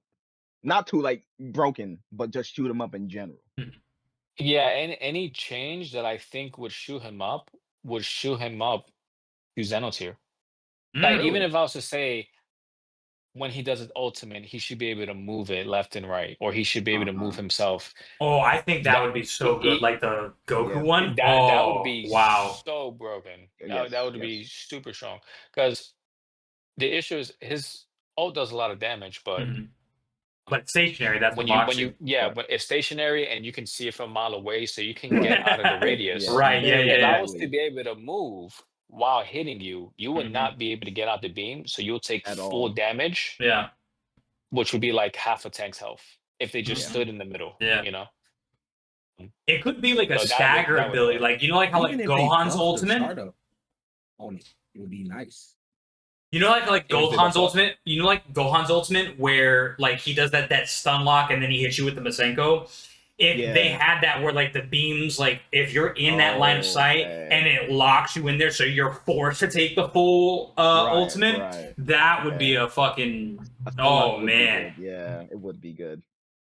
Yeah, I just think they should buff too. Like I said, if they do anything, they need to buff the startup time on his ult, bro. Yeah, that's too slow. Because like it's too slow, and it takes forever for it to gets to form. So you could just see these motherfucking minions form, and then start. You know what I mean? Start the beam up to one. It's like, yeah, that shit's horrible. Yeah, so so many times it's just free food. Yeah, I will say though, if you are backed against a wall or near or in a God of Destruction tower, it is very good for defense. It is very good for defense. 100%. He's one of the best the defense characters. Yes, Probably second real to good. Piccolo, you know? Really good with defense when it comes to his ult, but from only his ult is the problem. All right, I think that's I just don't think the skills do angles. enough damage. Yeah. Actually, I think now that I think of it, Mm. if they were allowed my skill 2 and 3 when I activate it, I stopped moving. My movement speed goes down a lot. If I was able to activate those two while still moving, yeah, full speed, that would be nice. Or at least increase. No, the skill 2 you can like move, have it as a passive, like it's Felipe's ability that gives her movement speed after it's launched. Yeah, skill 2 you can still move, but it's super slow. Skill 3 you can't. You're stuck there for about half a second. I think if they just allow skill 2 and 3, like to be used while moving a lot faster, it'll give me that little bit of mobility, you know. Facts. Yeah, that's funny as fuck. He's stupid for that. He tried to put him all the way down there. That is crazy. And also right his here. passive, maybe if I hit someone with a skill, they actually increase the range of my rush attack for like a second. Yeah. Then I'll be able to proc that more often because I wouldn't have to be like so close to characters that do damage to me. Right, in order to utilize it. Oh, that's fair. Yeah. I think that would make him pretty good. Say but less. not busted. Got you. All right. Broly's counterpart. Give me it, give me it, give me it, give me it, give me it, give me it. Let's talk about it. Let's talk about it. Oh my goodness. I'm about to tell you this in a whole story. Put her in Xeno tier. Okay.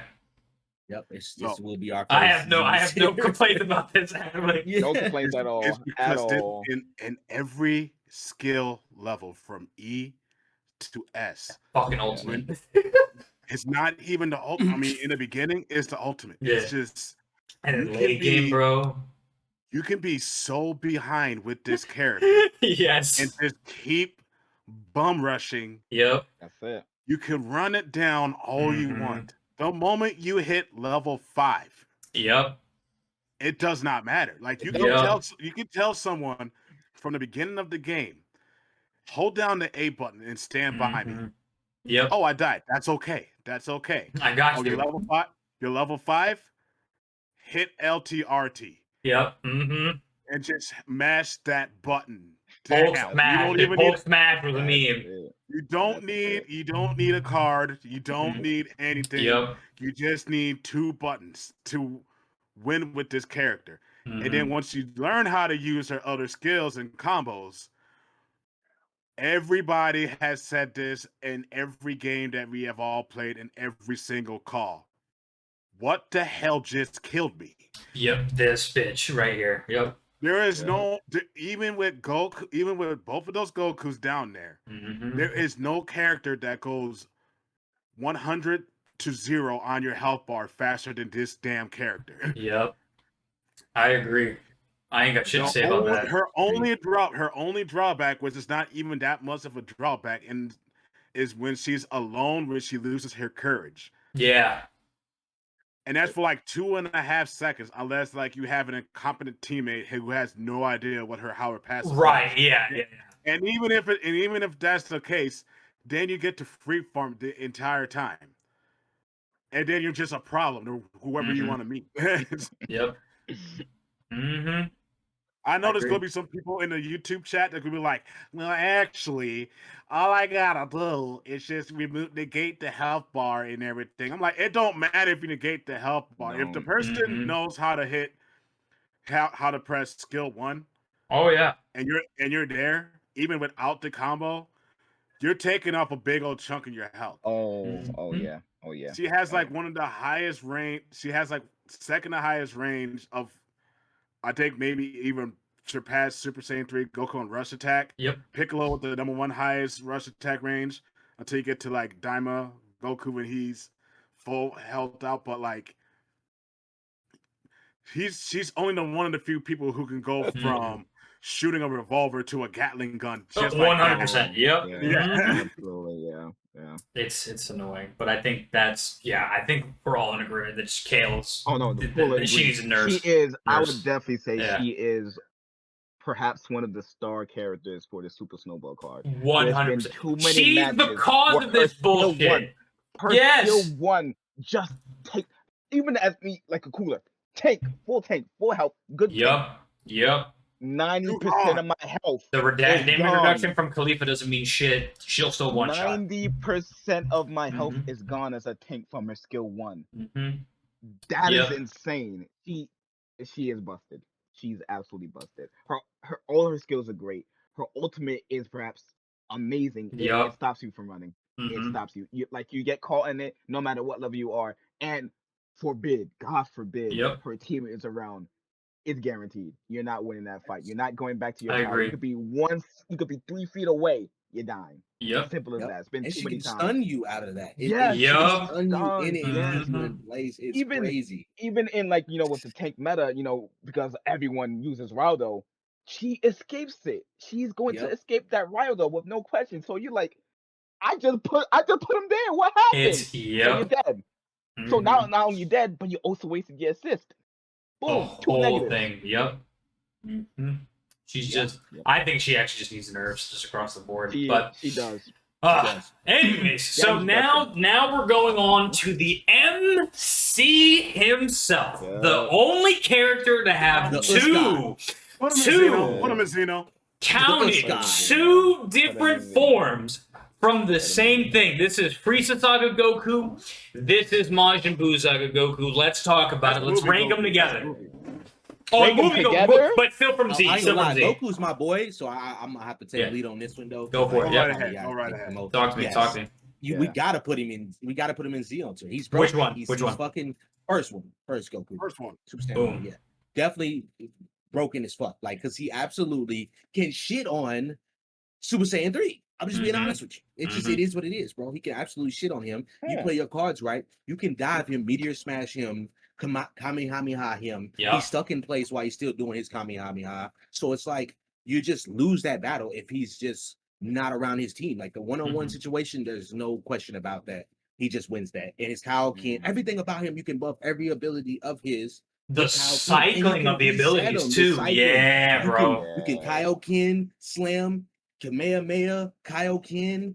You can even Kaioken your Spirit Bomb, man. Yes, bro. The ultimate. Not a lot of people know that. In the game. He is the best. Number one out of everyone. Number one out of everyone, he is the best objective killer. Yeah, 100%. And he can just run out with Kaioken. Yes. So for my Goku players, if you did not know, man, you have to activate Kaioken after you Kamehameha. And same with your Spirit Bomb. You have to Kaioken right after. As soon as you go to hands up motion, where you put your Spirit Bomb in the air, you have to activate Kaioken then, and you get not 1 burst, but 2 bursts of hits on Spirit Bomb. A lot of people don't know that. They really don't know that. Shout out to my boy Sneaky Beaver, man. He taught me the way. Like, I thought I was doing it with the description of how it's read, but it reads it wrong. So a lot of people are activating like it works Kaioken Slam, and you can do that first. But on Kamehameha and Spirit Bomb, I repeat, you have to Kaioken after, not before. That is the only way it's going to work, and you're going to get the extra damage off of that. That's why my boy God Goku is number 1. Yeah, broken.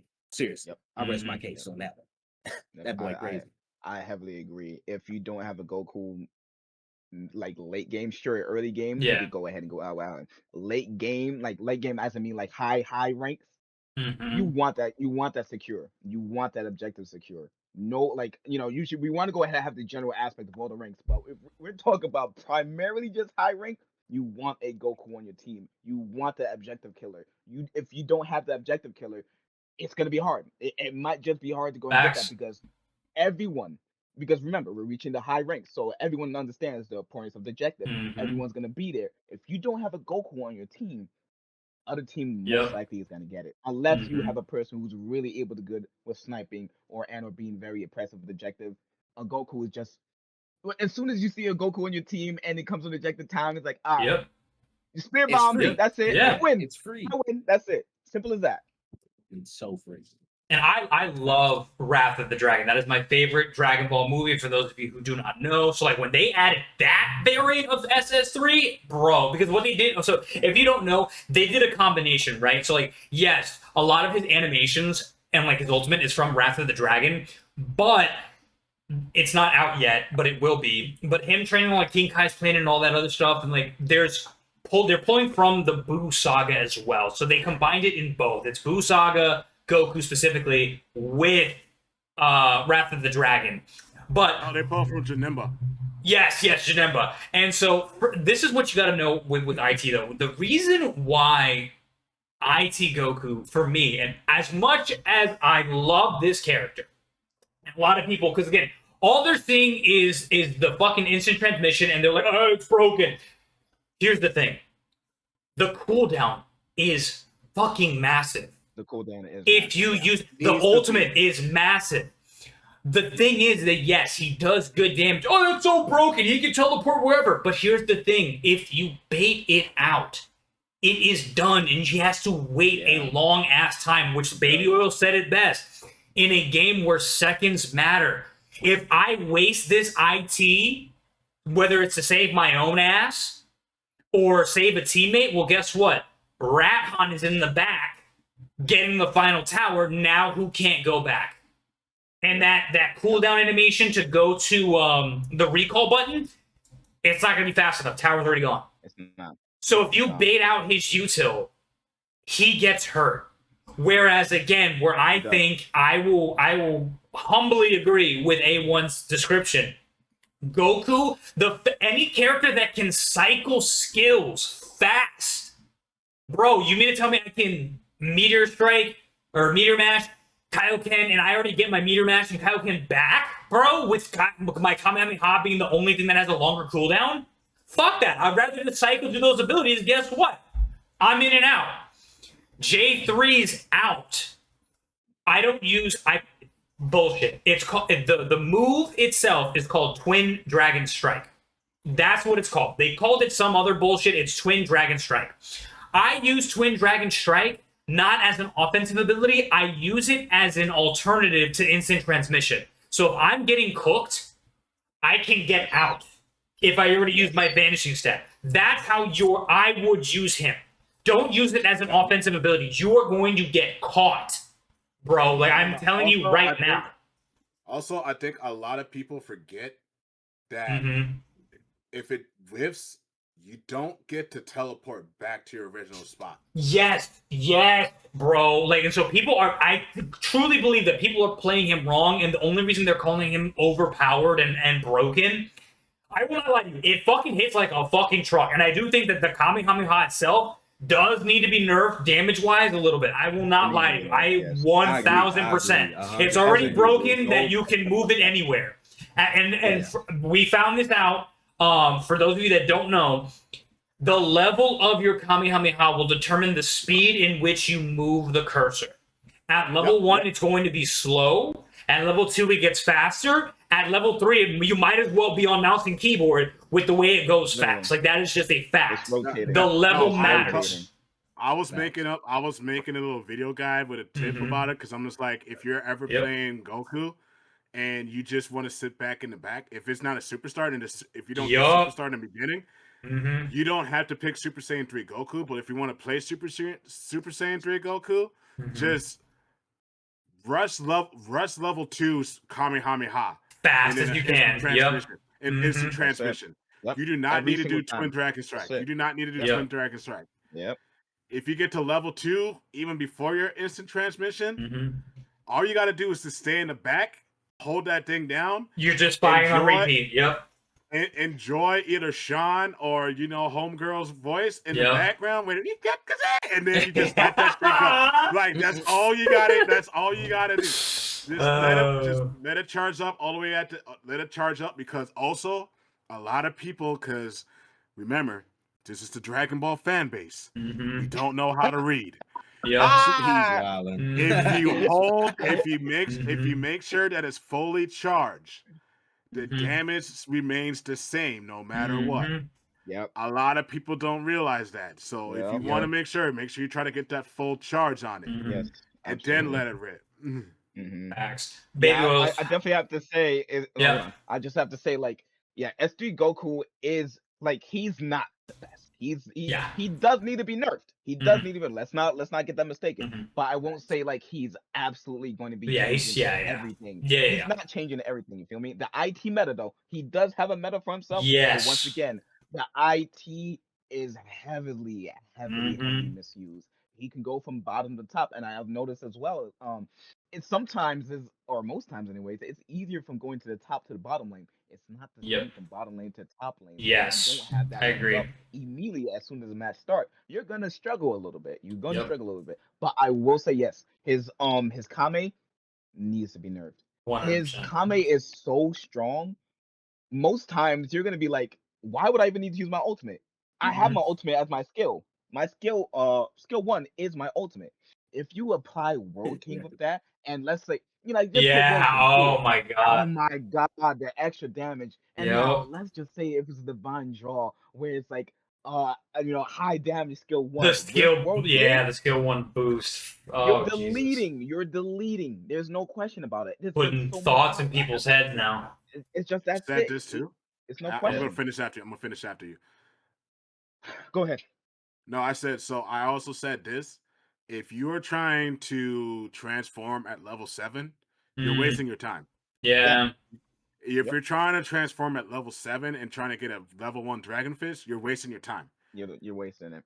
The biggest skip, wait until you're level 8, transform, and then get both Dragon Fists immediately after that. Yes. If you try to do it at level 7, I'm only hoping you're only doing it just so you can get some damage boost. Like but you do not iframes or need- something. Yeah. Exactly. Yeah, you better do it for right. iframes. But if you're trying to get Dragon Fist at level 1, that thing is looking like Orochimaru's fucking snakes at the beginning of the show. It's just quick, in and out. All right, we're done. It's Yeah. like you're drawing garter snakes when you want to be drawing some anacondas at that shit. But like facts though.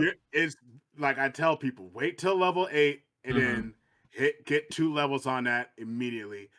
You should be if you're on a roll, you should just be bombarding them with just kamehamehas left and right. Figuratively, and yeah. That's the only skill that really matters. Aside, of course, it's like his other skills and everything. But Like once I've again, watched high level so Japanese players. I've watched high Japanese players. They don't leave their lane until they get that first objective. And all they do, if they're on Super Saiyan 3 Goku, they're holding that button down. They don't even care about anything else. They're holding that button down. Baby Wills, what do you have on Goku 1 and 3? They're both menaces to me specifically. From the BoJack there's experience. No reason. First of all, Goku, there's no reason why his Kaioken should be reset. Yeah, the cycling. Yep. His skill. And also his meteor smash is only like what, 3-4 seconds long? Yeah. So yeah, he could just get that so quick. They need to rework that or make it a reduction, not a full reset. And that'll make it a little bit better. But for Super Saiyan 3, there's no reason why my level 3 ult versus his skill 1 fully charged Kamehameha and I end up dying. That's facts though. That's fact. That's fact. That's actually bad. He has more range than me, but for some reason on the little data when you click Yeah. the character. My attack range is max and he isn't, but his skill 1 just blitzes through everything I have. Oof. Absolutely. He outranges me in everything. Spoken facts. They just need to reduce the damage and reduce the range. That's the only thing they need to change with him. Literally. I agree. They gotta reduce by a lot. No, 100%. Yeah, by a whole lot. Yeah. So a lot. There's no way my boy can be under his tower, take all my and then just die. and then damn near hit me in my tower too. Yeah. That don't make no damn sense. Come on now, yeah. Yeah. At that point, it's like, what we doing now, right? Yeah, lying. That boy done took all the farm on the whole lane, hit me, and he's in his tower. That don't make no sense. Dude. So this is our damage. Now, so we're not going to change the order just yet. We're going to change it at the end. Now, going into tanks, before we go one at a time, I want to do something a little bit different. Let's place them, okay, by majority rules, and then we'll go down the list and then talk about per character. So, where are we saying the Prince of All Saiyans, Vegeta, is getting placed? Yamcha. Okay, anybody else agree with that? Yeah, I said Yamcha. I said Vegeta. Okay. We're talking about it later though, but I'm putting Yamcha. But if I'm gonna give him fine in any situation. Fine in any situation. Okay, Z tier. Definitely fine in any situation. Okay, that's 2. Put that man. All right, it's like he still has good defense on towers. He can defend himself. He can fight. He has a lot of armor. He can box with any of the tanks. I'm just being honest. You know what I mean? Like just staying alive. And he can damn near 2v1 if you need to, just for him to just to get other shit done. He's a great distraction where it's like, bro, somebody kill this man, bro. Like he's hella annoying and he does good damage. And he has great setup for other people. If you actually play the game how it's supposed to be played, there's characters with abilities for different reasons. So 100%. His setup is so good for his orb that he throws on the ground. Such good setup for all kind of other shit. Because it just sucks you in. No diddy. It just sucks you in and you pretty much cook and you're gonna waste your dash trying to get out of that range. And 9 out of 10, you ain't gonna do nothing but get to the edge of his range, especially if it's maxed out. So you're still in there, you're still kind of cooked. So any type of spirit bomb with that or any ability like that, you're pretty much dead. So like a lot of people don't use that as like an extra 100%. You know, like they don't give him his respect, you know what I mean, because of the other tanks in the meta, and I get that. But like everything is made for a reason. He's a support tank, you know what I mean? Other people are like, you got Khalifa where she's a aggressive tank, you know what I mean? You got Cell where,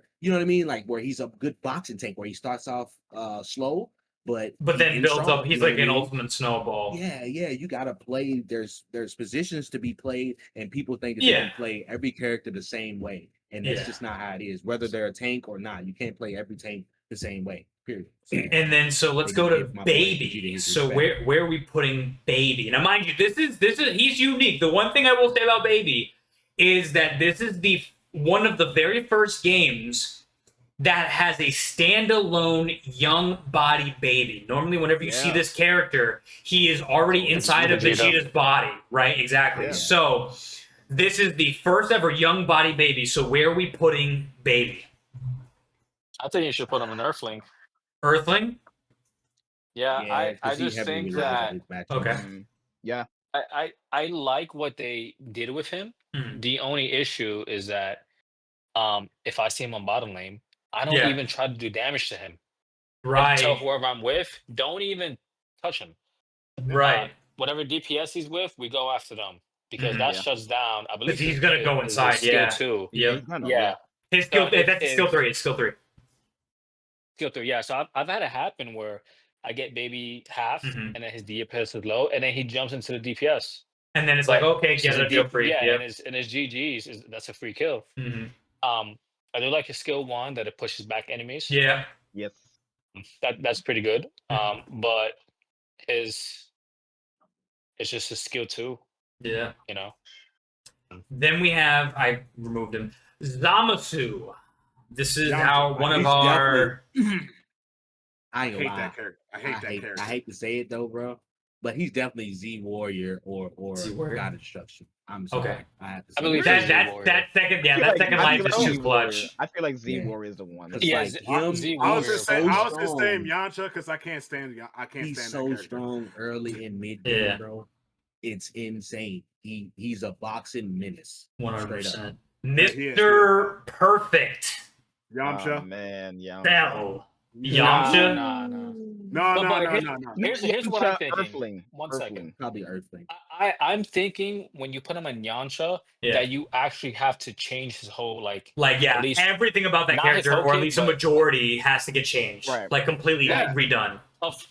I believe that Cell, you put him in Earthling, Mhm. just a few buffs will actually put him up to either I Z or agree. God or I can see second. that. Yeah. It's because his end game is so good. Good. Yeah, his transform state Right? is just it's a night and day It's difference just between his him early imperfect and His perfect, early bro. game is terrible. His early game is terrible, but that could be an easy fix where you don't Yeah. actually have to change his skills. Yeah. You just give him a buff in health Mhm. or a buff 100%. on Yep. the amount of armor he has and Mhm. stuff like that. Caulifla is in between Xeno and God of Destruction. She's Z tier. Xeno. I'm sorry. She's I think she's no got a question destruction. about it. She's Z Gotcha. She is tier. God I'm of sorry. She is God of She's Z Destruction. tier. She's Z I tier. think she's No, got I'm no, no, no. sorry. only I'm sorry. because Coming from a Extra guy Z that tier. listen, I'm being honest, bro. I Mhm. went from where was I at on tank, bro? When I started, I wasn't even ranked, and I went Yeah. from there to 30 in a Yeah. day. Do you get what Yeah. I'm saying? Mhm. In a day by playing majority of her. She is Mhm. one of the only tanks, if not the only tank, that can get to the back line and take care of these problematic like the meta Mhm. that we're in right now with the whole sit back poke and all that other good shit. Yeah. She is the only motherfucker that can get on that back line and create fluctuation and live and get out. She is just the ultimate, and she Aye1. gives the damage reduction to the whole team. The queen. You get what I'm saying? Are you saying Xeno or are you saying Z as in Z? She's Xeno tier broken. That's what I meant. That's what I broken. meant. She's That- broken. Yeah, I no, don't she's think That's broken. why I she's said she's I said Xeno. she's in between those two. She's Xeno or God of Destruction. Yeah, I'm giving my quote Yeah. on my what's I called was where saying Xeno. I she's was definitely saying top Xeno. tier. Yeah, I was saying she's one of the like her and So Cooler. 2 Xeno. You can literally put them on Yes. either Xeno or God of Destruction tier. She like, bro, there have been games. Aye1 has even witnesses. Remember that game against Kyrie where I think it might have been with Goo Up actually. I literally sat there for a minute fighting all of their opponents. I had the clip up where I fought them. I killed one of them. They came back, still were fighting me. I killed them, Bill, and then I backed out, and then I still was able to get out. Right. She is that ridiculous. Yes, Like she's Xeno tier, bro. And coming from Cooler probably the is most, also I up played there. her the most out of everybody, and I have to say my time on her, bro. Cooler is only reason why Cooler will be God of Destruction to me, I'm being honest, is because the fact that he can't disrupt the back line like she can. If you have a good team versus a good team, right? Period. Just like a straight boxing match. Cooler cannot pressure that back line. He's going to take more damage than Khalifa will in any scenario because he can't force those other people out in the back line. She's also the only one that has damage reduction that's not a helper. Yeah, exactly. In the damage reduction, think about this too, right? She doesn't need to. Her one ability is such a fucking slow, so low of a cooldown, and she has so much range where she hits all 4 people, right? That's damage reduction for your whole team, not only herself. Period. She can block all of the rays from what the meta is now of Super Saiyan 3. Any other tank, you're going to take that whole Kamehameha to the face unless you're Cooler. That's the only reason why I give him God of Destruction, because he can use his abilities wisely with the smart player. You can negate some of that damage if you use it wisely. With her, you just pop one button, you're going to block at least 75% of his Kamehameha if your shit's leveled up. I'm sorry. And then you're still in the fight. Cooler, you eat that shit, you need to back up. Right. My philosophy with this is my philosophy, my whole mantra with this. Cooler is the man that just you hit him and he says, "Bet I'm gonna send that back to you." Caulifla is that girl that says, "I don't care if you hit me. I want you to hit. I be want like, you yeah, to hit that's me." cute. Yeah. The taunt. She's the whole reason why all the Gokus can't run rapid unless it's Mini Goku. Right. Because Mini Goku has a bomb. Yeah, she's the counter to mainly the meta. Yeah, she is. She really like, is. if you see because she can dive on that back line in the middle of a fight. She could be fighting your tank, right? And if you're too close as a DPS character, right? She can literally just aim at you and TP to you, hit you with her fucking 2 ability, TP to you, and then next thing you know, the tank is isolated. Their tank is isolated versus your 3. She's going to live longer majority of the time against killing that DPS, especially if she gets that kill too. And then you're fucked. You're fucked in that situation. I'm just being honest with you. Like, she's just so good. And she has movement speed on her ult. Well, I'm sorry. She can movement speed on her ult and her skill 3. And all this other shit. It does damage. It's good crowd reduction, good crowd, and she can good crowd control and good movement, man. You can't beat that. Like I said, mobility. Like as a tank too, not mobility is a important. It's so important in these games. And she has mobility is really important. She has everything. She has 3 moves that have mobility. Move that ult around too. You can move that ult around too. Yeah, that's what you're saying. Yeah. That's what I'm saying. So it's like all of her shit is mobility. Her shield gives her more speed. Her dash, if you hit somebody, you can move to them, or that gives her mobility too. And her one, like I said, gives her mobility because she doesn't slow down while she's in that animation. She actually gets movement speed while she's doing that. If you never noticed or paid attention, it's like she doesn't get caught in animation. So it's so good. She's definitely broken. My opinion on the tanks are like, I'm gonna just go in order. Baby, like he's a great character. He really is. But unfortunately, where I think he gets killed a lot, he is super. I'm looking at him. He is super lane partner dependent.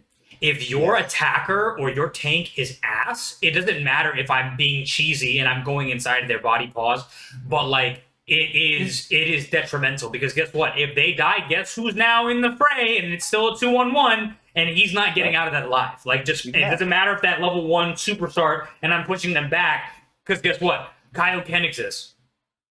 Guess what? That bomb exists. Guess what? I can baseball swing that. You're not leaving, is what I'm saying. Right. So he gets caught a majority of the time. We already discussed Cell. I think everyone and their mother, including the best Cell in the world, agrees. His early game makes him suffer so much that, again, very, very, very, very beginner game dependent, because, again, you can be level 9 and that bio gauge is still not filled because you're getting caught left, right, center. Or you could be on 1 or A1, right, and get it by level 5. So there's a best and worst case scenario. There is no in between. You're either doing good or you're doing bad.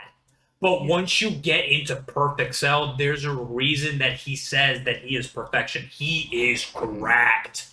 That is what I will say.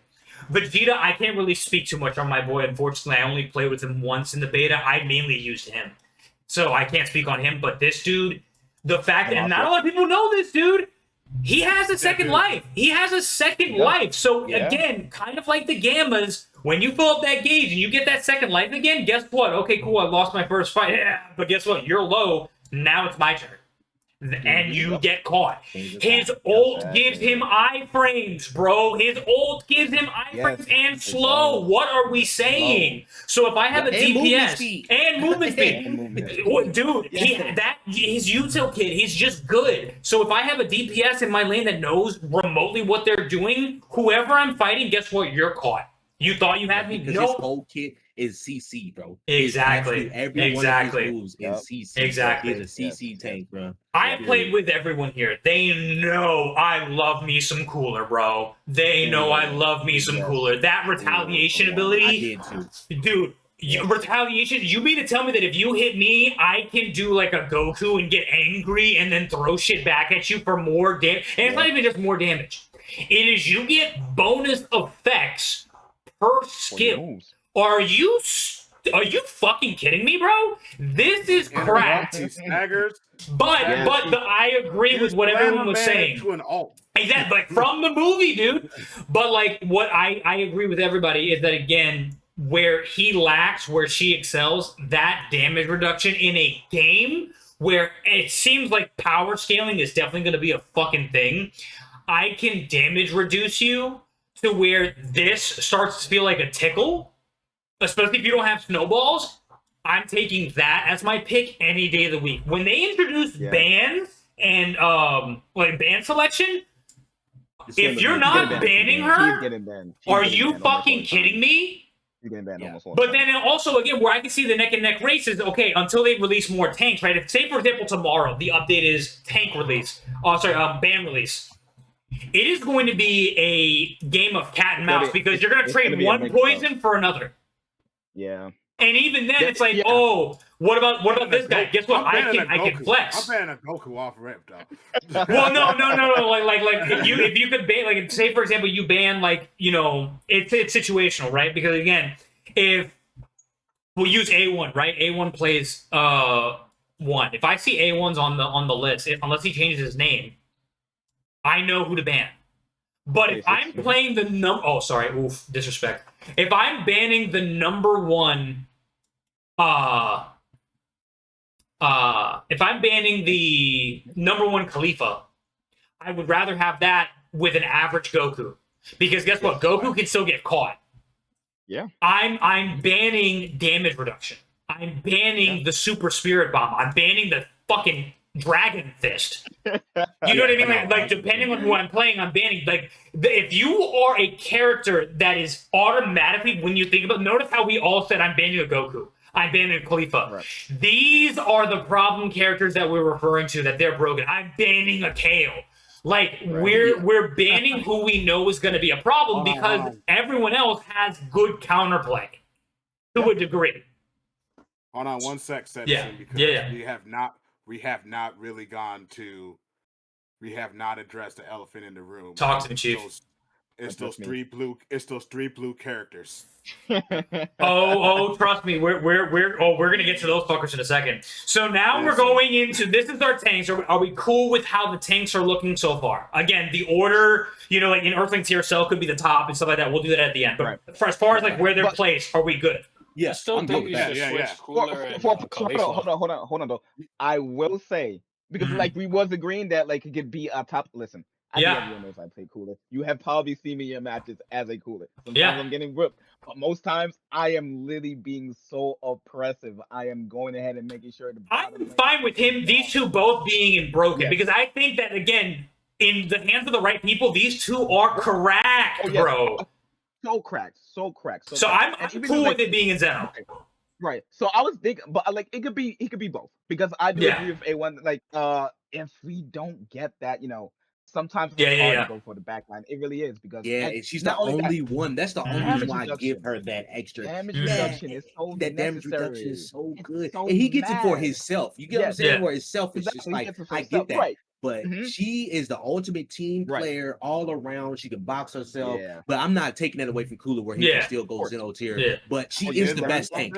I think that she's going to be over him, but I think we can keep him in Zeno tier, and that's like, I have no complaints about that. I did learn something about how he shreds. If you put at least one red card, like the tier 2 ones, Giant Killer, or even Prepare to Die on him, he shreds everybody with one skill. If you build him offensively, he's cracked. Yeah. If you put build up for skill 1, and then you put Prepare to Die or Giant Killer, he shreds anyone he sees.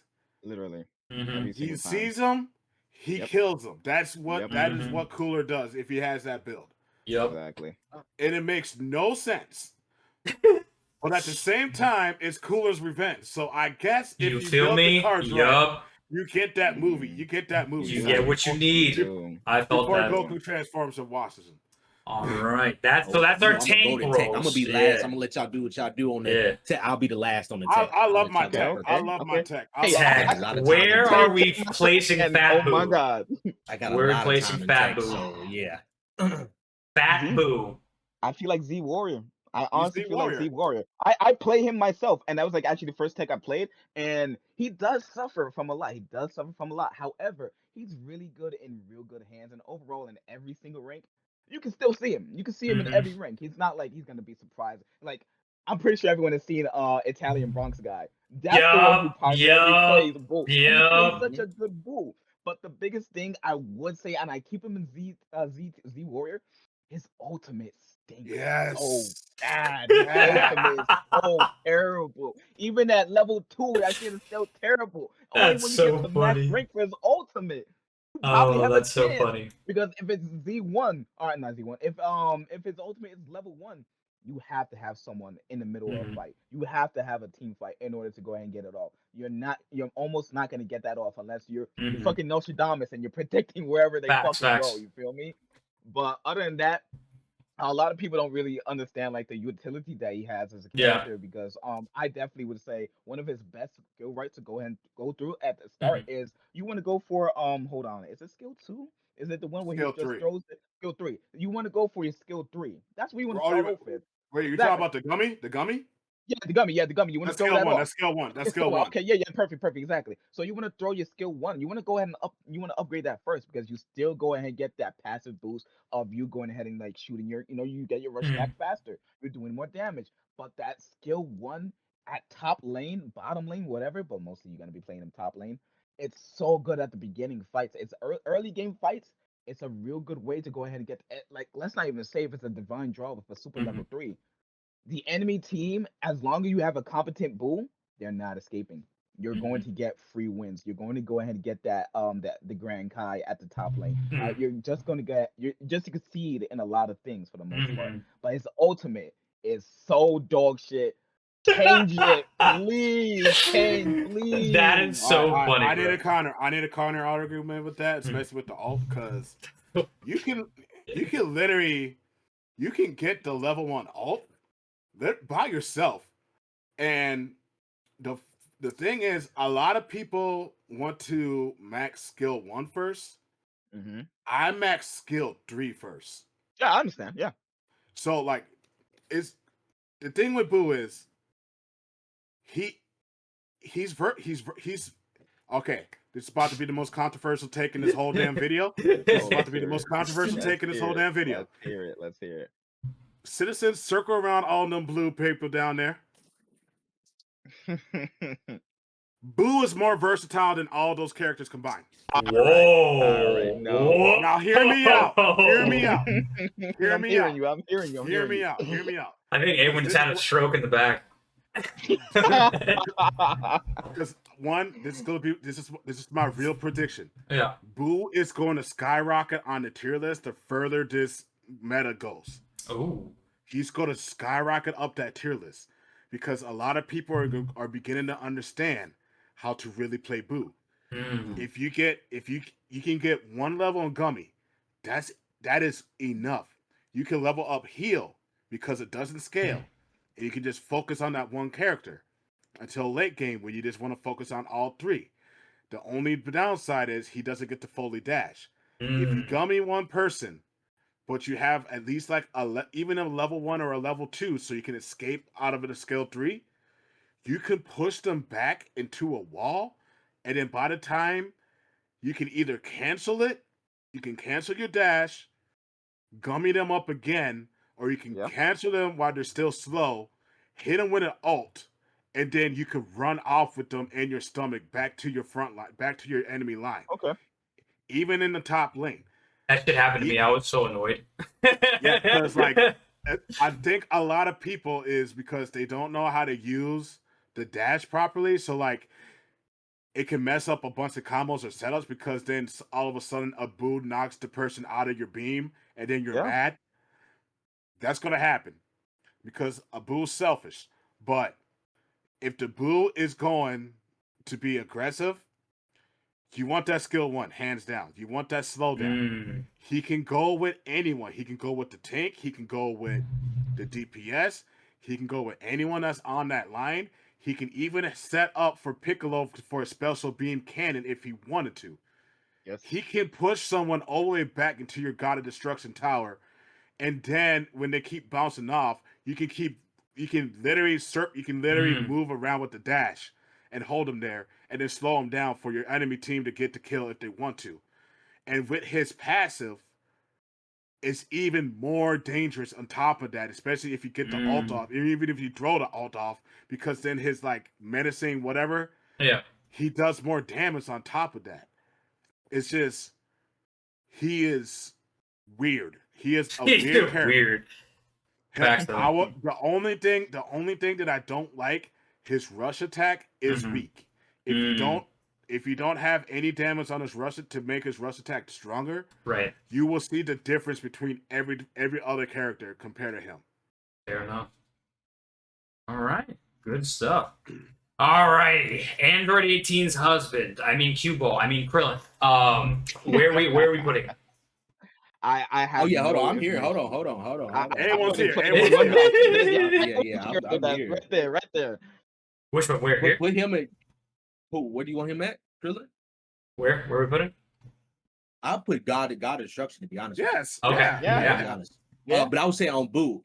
Yeah. Boo. I was wanting to comment on him real Oh quick. yeah, go for it. Go ahead. Yeah. He's fine in situation. I'm cool with that. But bro, like bro said, and when people really figure out how to play him, like Oob and shit like that, he's one of them characters, man, where he's definitely going to jump up because he's already should be rightfully in God of Destruction tier. Not broken, but I feel like Boo as a support character, bro, can be up there. Period. We just like, haven't seen what he's capable of just yet. Exactly, because his kit is so crazy. Like I said, he can heal in his ult. He can do that to just survive, let alone, you know what I mean? Like just to be selfish in that. So it's like he has so much CC in his kit, and CC just wins in games, period. I'm sorry. If you got CC, you win. That's why Deborah gets what he gets. You know what I mean? All these stuns. That's why Kale with her ult, with her stun, like when she goes big form, like all these things, CC just wins. So that alone is and for the viewers that are either new to this game or new to MOBAs, can you explain to them what CC is? Crowd control, man. You know what I'm saying? That's just basically being able to dictate when or how you manipulate our character's movement. I would say that's the best description I can say. You know what I mean? That's perfect. You nailed it. You nailed it. Yeah, you nailed keep them in place. You know, and just take care of all ends and angles right there. But back to the funniest thing, God of Destruction for sure, 100%. Most annoying son of a bitch. That solar flare motherfucker. Yeah, solar flare. One more thing about Boo. Hold on. One more thing about Boo. The funniest thing to ever do, especially if you see a Super Saiyan 3 Goku on the enemy team, if they shoot their Kamehameha, you can knock them away with the run. Yep. Oh yeah. Because you can knock people with and it's the most fun. It's the most funniest shit in the world, where that shit goes from a full range blast into a little butter knife size into a wall because he can't do anything about it afterwards. Right. Nice. I think solar flare flare on Krillin though. Solar flare, dude. No, I think what I like about Krillin's kit, because I'll keep the spade. I'm just learning 17. These two I have not touched. Kind of. These two are my main tech. I don't use tech, but from Krillin, and speaking on Krillin, I would, and then correct me if I'm wrong here. If you guys don't share this viewpoint, like I totally understand. The way that I have experienced Krillin, both from being on the receiving end and then actually doing the attacking myself, Krillin is like, I would say, a Deborah, like a Bojack, in the sense of like he can flex his role to be whatever it is that you need. Him with those fucking mines, solar flare mine combo, offensive demon. I don't really use his scatter ability like you can. I personally don't. I've only mainly ever used solar flare and then mines. That's all I need. But on the defense, his landmines at level 3, oh yeah, unless you have a Goku that's smart and is doing beam attacks from downtown to clear the mines. But if they're just rushing head first, you're getting clapped. I can guarantee you. So that's what I say about Krillin. So I agree. God is for me personally. Yeah, he's one of the characters. He has a great ult too. His ult is amazing. The scatter destructive disc. Fucking crack. Again, yep. Why it prevails once again? Because like I said, solar flare, being able to fucking CC your opponent, let alone blind him. But I'm pretty sure it's a debuff too. Yeah, it is. It is. So, yeah, so that shit is insane. He gets a mark. Yep. And a lot of people don't know how Mark works. He's the only reason why you can see a hit. Yeah. Right. He's the only reason why you can see a hit without somebody dying, because Goku can see a hit when he can see wherever with his business range.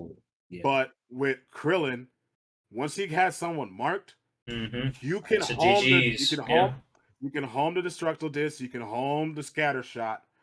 Also, you can put your mines where you know where the creep spawns are. Exactly, yep. And you can secure as many creeps as you want with that man, whatever. And you can also maneuver your scatter shot where you want. So you can stay in your tower, in your base. go And into the be jungle farm with it, fine. and still be Yup. safe Yep. and be fine. The only downfall is if you're trying to flex with scattershot Yeah, and there's you'll no get one caught. around you, You'll get caught. there's no one around you, you look stupid because you're standing out there like, You'll like get caught. Yeah. you see the man posing, you can taunt all you want.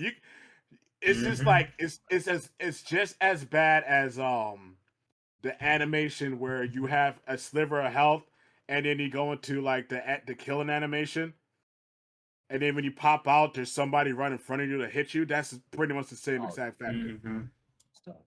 I would almost put him into Xeno tier, but I like God of Destruction tier for him. There's for sure. Because there are times where he will fall off. And Oh, well, no, 100%. Yeah. He is heavily amazing when it comes to defense, though. If your team is back against a corner, he's most likely never going to leave a tower. If he does leave a tower, he's still just that solar flare alone is just so amazing. Yep, blind reposition, boom, hit. Blind repositioning. It's a way to go ahead and save your teammates. I'll definitely say he's one of the best tech. Oh yeah, honestly, it is for sure.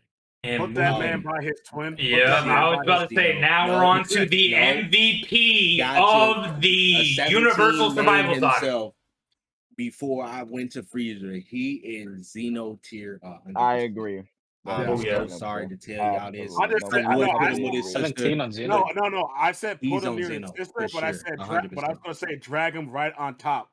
Just drag him right by his sister. Just drag him right by his sister.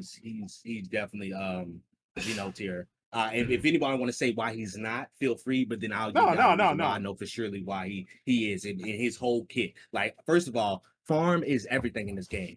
All right, farm. You don't have farm, you don't get levels. Period. He is the #1 best on any of the supports at stealing farm. 100%. I'm sorry, just yoinking that shit. Skill 1.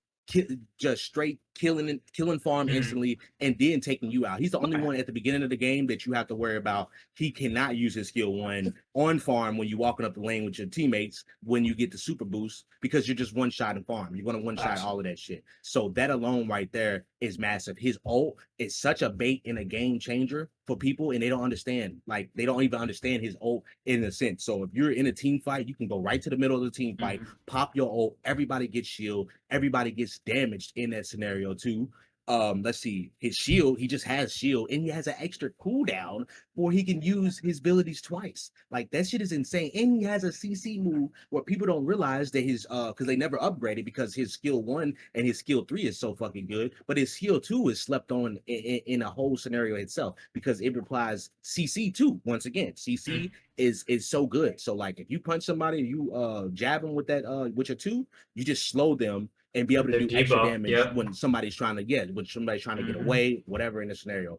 This is why there's no real counter for him. You know what I mean? There's nothing like where you can be able to just stop him, where there's nothing like, he's not scared of anything. I ain't like, he can box you, he can out damage a lot of the DPS characters. If you get caught out, he can chase you down, he can kill you. Like, he's not to be fucked with in any scenario. Like I said, and in shields, he is the MVP. You can double pop shield to save somebody.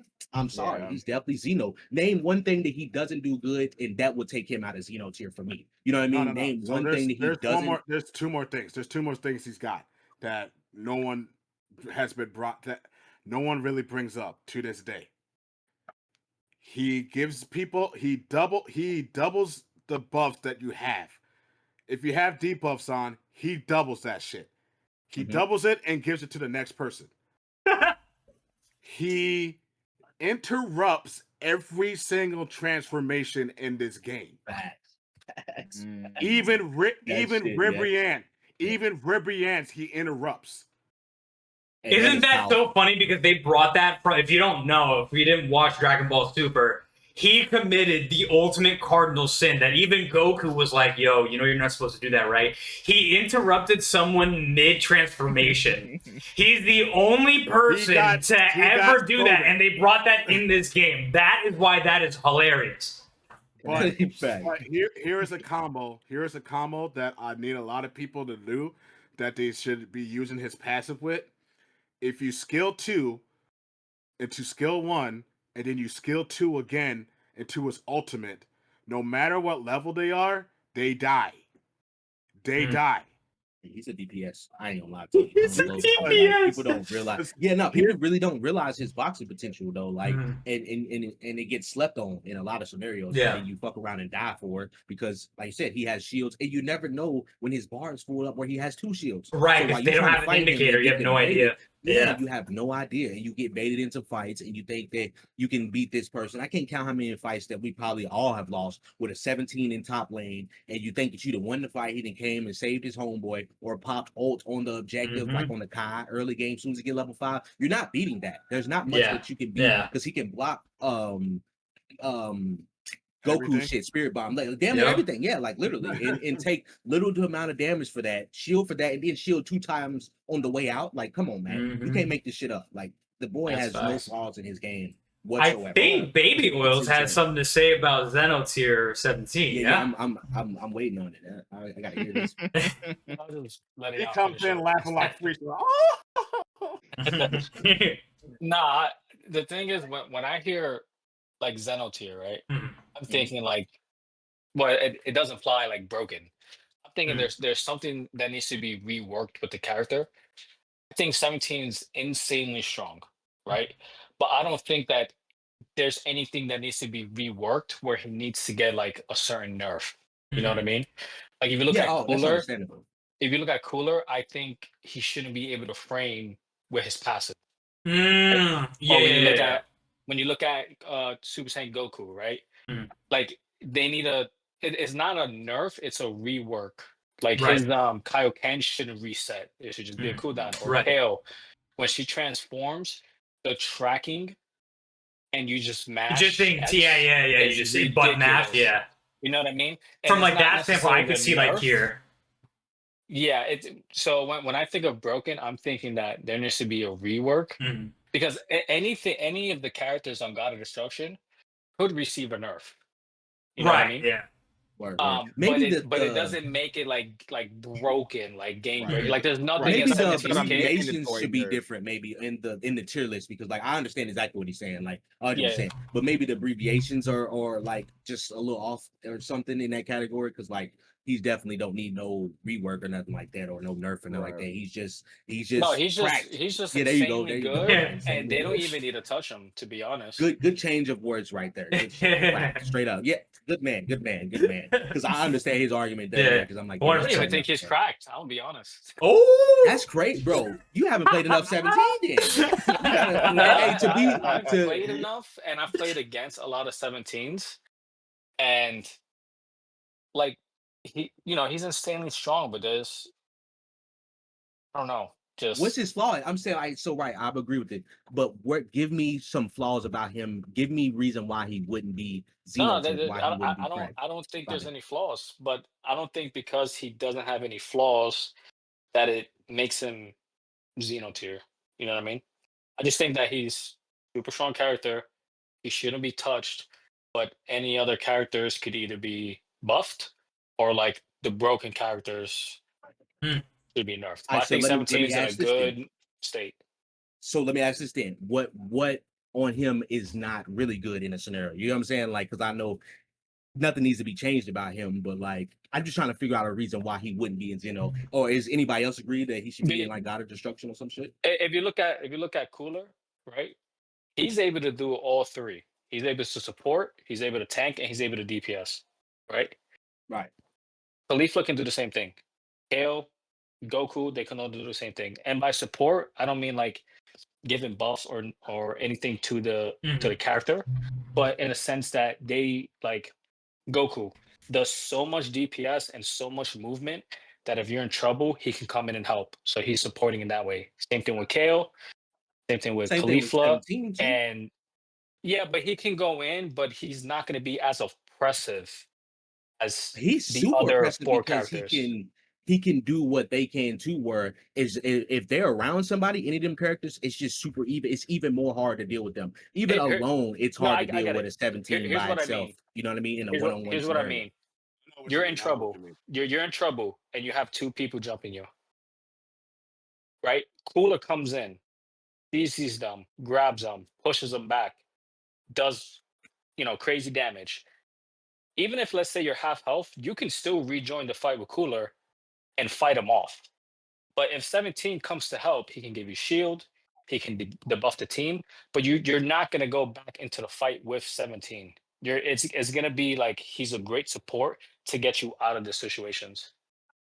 No, to be honest, he's a aggressive support too. So like that's my thing. No, Like, No, no, no, no, but no. you don't. I'm just saying. No, what he's I'm saying not- to me, no, I understand what he's saying, but I'm saying you can still engage and go back in the fight with a 17. You get I what I'm saying? understand Period. that, but 'Cause, like he can play not all as roles. good, but not as good But as of the course, other because he's a characters. tank and they're DPS. That's what I'm saying. Y'all gotta not category wise where he is a tech, but you gotta give him his shit Wait, for being a which is tech. what But I'm Give him his these other flowers. No, characters that's are what he's saying. tanks and A1, That's what I'm DPS. saying. A1, That's that's what what I'm he's saying. That's what he's saying. He's saying. I'm saying just saying they're not as he's saying, all right, oppressive as the other people. No, those I'm four, saying what But I'm saying is I because they're understand what he's tank and saying, but it DPS. being him being in Xeno tier, like that was my argument was he's saying basically that he shouldn't be there. So I'm saying give me a reason why. It doesn't matter that he's there's trying. two tanks. You're No, missing. You're missing. Disciple, I've heard what he's saying. No, you're missing it. We and him got each No, other. no, You're no, thinking no, that I'm no, not no. understanding. I'm talking about there's one aspect that I'm looking at because one, yeah, the DPS they can support. He could be a hyper aggressive support. He could be low key support. What he's saying is they can also be in there, tank the fight, and still go into the fight. 17 can't do But that doesn't make him I'm not not done. I'm not done. I'm saying he can't do that as well as those four. I'm saying he can still do I understand. That's what I'm Yeah, saying. You're not understanding that I understand let me that. just finish my But point. that does not make him not Z tier I'm because not of saying he's a I'm tech. not saying that he's not. I agree that he's with Xenotier. I was going with Baby Oils because he's saying he's looking at them where they might need to be fixed. And those four characters, you could tweak them because they might need to be touched, especially Kale. He's saying But we that changed the but he's- Xeno tier. Look, I understand that, but it went from cracked. We already changed the category. You understand? It's not broken anymore. It's cracked. I You get what agreed I'm with saying? you. So I'm And thinking I he's and basing it I off of agree. that, where he Day don't one, need no I agreed. changes, and I agree with I that. agreed with you. But that means he still needs to be in Xeno tier, like I said. You know what I No, mean? Because whether he can I do agreed any of with that. you. I agreed with you. And then I Well, also I said understand that. That's why I was wondering why he even think said anything. no, that's what I'm saying. I still don't think he's in the crack category. I still just said the same thing. That's why I that's was why- that, and that's why we were still debating because he said he doesn't believe he's in the crack. But I'm trying to get that answer where I don't believe that he's not. Like there's nothing You won't- about him but that doesn't you give that keep- he's you not. keep- Even though he can't do what a tank and a DPS do, he's a tech character. He's not supposed to do all of that, but that doesn't make him not Z tier. That's what I'm saying. We're in tech category. We're not speaking on DPS and tanks. I never said all that. I was just pointing out what Baby Oils was saying, but you keep interrupting me before I And finish. no, the and point. you was interrupting me because I understand what he's saying. You not listening to the conversation, bro? I am listening to the conversation. I'm just saying you must not be because I was just saying why he's not taking it out. So- Like I said, he agrees. Let's put this to a majority. Let's put this to a majority vote of where he gets placed. So I said Xenotier. I was just saying for Xenotier, say Aye. Role as well as the other four in the Xenotier. Who wants him in Yeah, but I was Xenotier? understanding that, but he's a tech, so he shouldn't be. I understand that. That's what I've been trying to say the whole time. I've been saying that, but he's a tech, so that doesn't you can't categorize that with them because they are tanks and DPSs. You feel what I'm saying? He's a tech. He's in his own category. You feel what I'm saying? You can't base that with that. I still say he's Xenotier. I'm just saying, like, when I was listening to Baby Oil's point, he could still be in Xenotier, but I understand, like, when he was talking about characters where he was seeing them in Xenotier where they might need to be touched to be nerfed, he didn't think 17 would be categorized as that because he didn't need to be touched. Yes, and that's why we changed the category, right? Yeah, from crack from what's called the crack. That's my point. Even then, I don't think he should be cracked. That's what I'm saying. Right, and that's his opinion. So that's why we're going for a vote. That's why we're going for. So and then just to simplify it, yeah, 17, he's a support, right? And then you have like Cool and Khalifa, the tanks, and then the two DPSs, right? Like Cooler, he can tank, DPS, and support. Same with Khalifa and same with the other four. 17, as you also agreed, can't tank because he's not a tank. He's a support. But you have a tank, who does all three. You have a DPS who can also do all three. But you have 17 who's a good support, and he can DPS, but he can't tank. He's Right, more and like I he understand that supports the completely, but character like I to get said, out that still versus doesn't the other take him four. out of Xeno tier because he's a tech. That's not his job. You get what I'm saying? Their DPS is But just need built but to be need tanky but and Cooler tanks does to do tanky DPS. shit. You feel me? I feel Right, like but I feel like we But that's the Cooler does hold on, more hold on, hold DPS on, than hold on, some hold on, hold on. DPS I feel like characters. I feel like we understand where we're going insane. So I Yeah. feel like we should just move to the majority vote. Yes. So Yeah. if you want Xeno tier, say aye for 17. Aye. I say aye. of course me. I say you feel like he's Xeno tier. Okay. So we'll keep him here, but I definitely can see the argument that he was saying that like it could be, even if it is God of Destruction tier, it would probably be at the top. Like I'm talking super close to getting here. So it's not like he's like, even though he's in God of Destruction tier, he's going to be over here. Not at all. He's probably top of the list, if that. But majority will put him in here. That'll probably be the question of the day. Since this was like the one that was the most controversial, where does 17 belong? Where does 17 belong? DPS in tanks. I'm sorry, like whether or whatever, like they can only do so much. Like none of the tanks on the board can tank, period. But that does not limit them from being on the Z tier. Like I said, none of them are a tank. None of them can even play a tank role. So we can't even categorize that in a tank role. That's my thing. Like, so why is that brought in the conversation? Because like I said, DPS can tank and tanks can tank, but that doesn't mean that techs can't be Z tier. You know what I'm saying? Like just because they can't tank, no. that's not their role. We definitely hear you. It's not their job. Now I the feel like universe, when it comes to like that, it's like player dependent when it comes to that. Yes, we can go on. Yeah. So the Universe 6 Assassin hit. He's the latest tank that has been added along with 17. So listen, I like Daimaku. I'm gonna put some respect on Hit's name. I disrespected the hell out of Hit because no one understood how he played. Then everyone took the time to learn him, and now I feel like you could argue that he's the most impressive tech. This was one of the most fun characters. He's one of the most fun players to play. And one of the most you're on the receiver, bro. He has you stressed out so many times. Yes. Wondering like, yo, do I need to defend? Do I need to pop in and out, the ratting? Yeah. Yes. His passive literally is just he is the back cat king. His passive is literally the definition of this character, bro. Where are we putting him? This man literally puts the fear into the character, not the to the player, not the character. Yes, the players and stuff. Yep. Yeah. Where are we putting him? God of Destruction. He has to be. I back that. He really just goes ahead and just really changes up how people play. Like a low rank, sure, people are gonna probably be using him as a more aggressive. They're gonna feel like he's a DPS and such. But when you get to the higher ranks and everything, oh my god, you literally stop. When you that's when you're wondering, like, is someone gonna go defend? This is why sometimes I have to spam the defend call function on the shout out, because I understand when I don't know if you guys know, but I have played multiple matches with one streamer. I forgot the rest of his name, but his name is Ken, and his hit. Oni Ken? Yeah. No, Oni Ken. No, I think it's Ken Bonesaw or something. Ken Bosu? His hit, Ken Bosu, exactly. Ken Bosu. His hit is so good, but because he understands the character, he understands he's not supposed to be there in the team fights. He understands. He plays his role well. All right, my team is going ahead and distracting the enemy team. Great, it's my time to go ahead and cap. Like I said, he's the back cap king. Especially if you have the divine draw with its extra clouds, or if it's let's say the grass under the gods of destruction. Bro, that's his haven. That's his haven. Every time I see clouds or the grass, I'm just like, someone's gonna be hit. Someone's gonna be hit. Someone's gonna be hit. Stay alert. Exactly. You have to stay alert. There's so many and this is why it's really great that we have S3 Goku with his IT, because he's able to, because we now finally got accounted for it. Somewhat. We finally now somewhat got accounted for a hit with S3 Goku. Before he came out in season 0, most people are trying to go ahead and go back to their bases, but then a lot of people just have the headstrong mentality where I'm going to the enemy base, I'm going to fight the enemy team and such. And most times, if we're losing, who are you gonna see on the top? Who are you gonna see on the top left of your screen? You're gonna see Hit's icon going ahead and dunking a Gekishin burst, because no one wants to go ahead and pay attention to him. You know you're wrong for that, citizen. shit.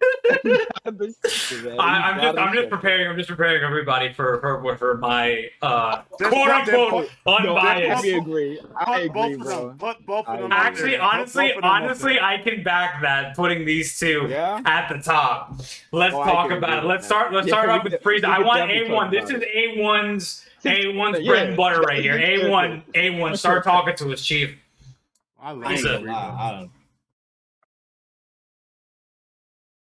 don't know. I ain't gonna lie. Since his buffs, bro, I just feel like he's Xeno tier, bro. I ain't gonna lie. Oh, really? The Rat Hunt is funny. Yes, just because, like I said, objectives, bro. Being able to rotate in objectives is the most important thing in this game.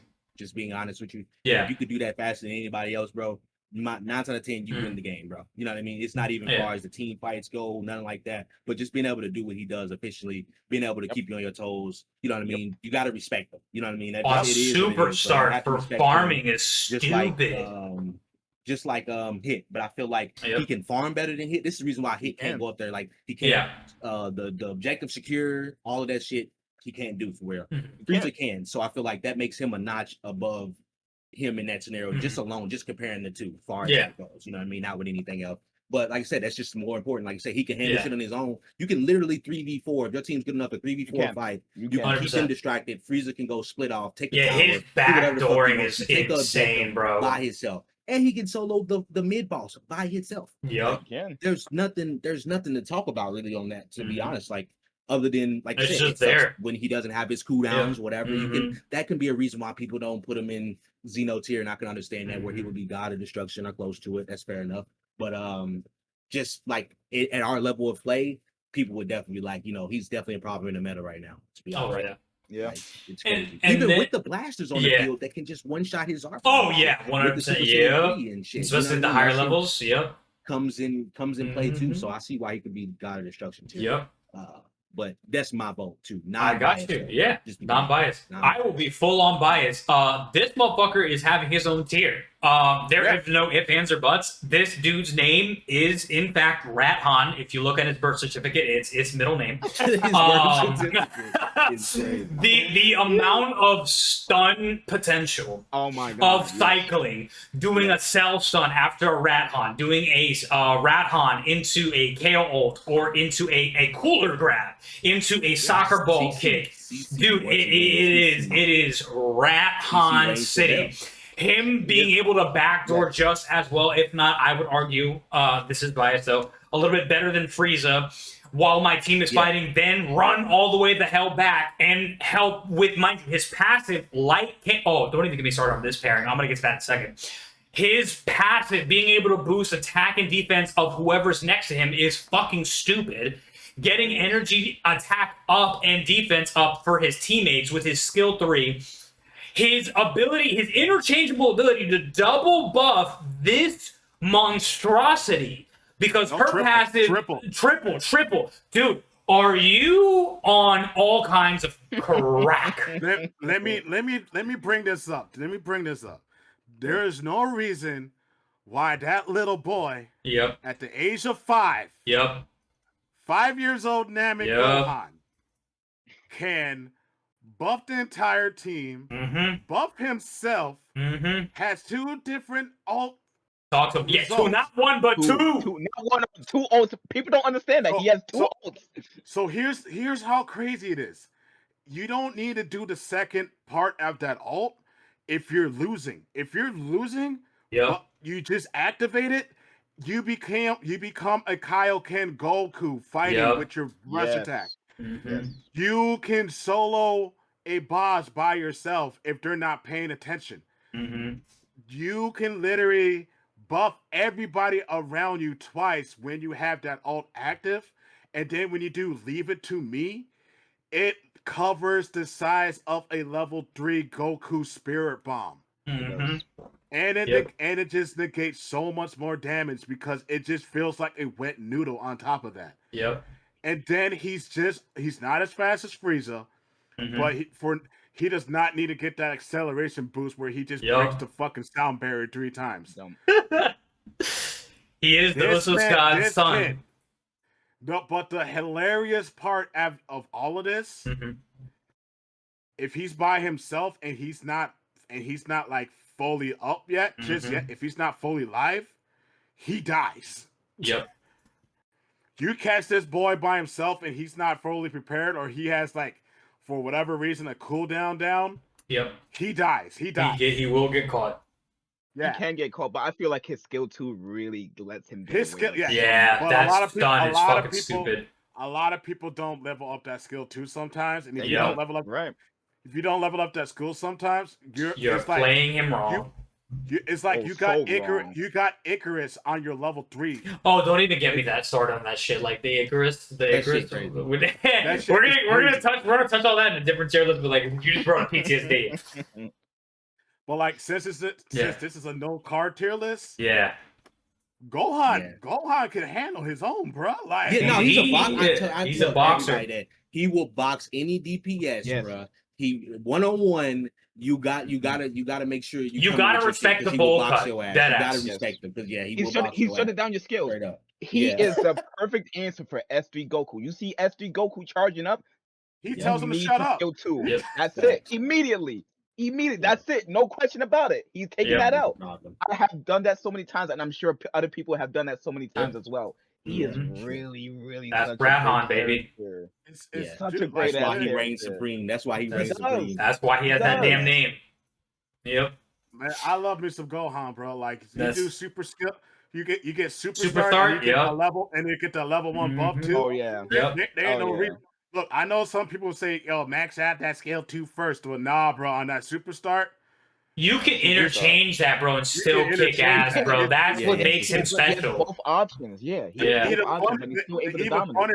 you can interchange all 3 if you want to. Like, if you really want to disrespect the person, you can start off with level 3 and it's like, "Hey, yo, Goku, go take care of that." Yeah, facts. I like the tier list, so now we're gonna start. Unfortunately, I can't move BoJack. Rest in peace. But in Earthling tier, we're gonna now attack the order. The leftmost is the best in that category. The rightmost is the worst in that category. So, are we moving anybody here, or are we keeping it as is? I feel like Cell should be. Cell should be first at the top. Okay, and then between Baby and Piccolo. That's fine. Fine. Okay. This is fine as this. Okay. Baby is just 2 team reliant. I felt that. Dog shit. You're not doing and you're a tank at all. at that. You know what I mean? So it's like it's a whole tank off the board, bro. If you're not on the game. Exactly. So Oils is superior above him. You feeling this? You feeling this 3? I mean, I'm biased against Piccolo. That's fair. That is fair. He would have it here. He would have it here. That's fair. That is fair. I am too, but I just had to say it with this. I got you. This one's going to be interesting. The mid tier. Yeah, that's good. Who's the best out of this list? That's a tough one, though. And that's why I want to start at the bottom, because this is going to be. We're going to have discussions. Yeah.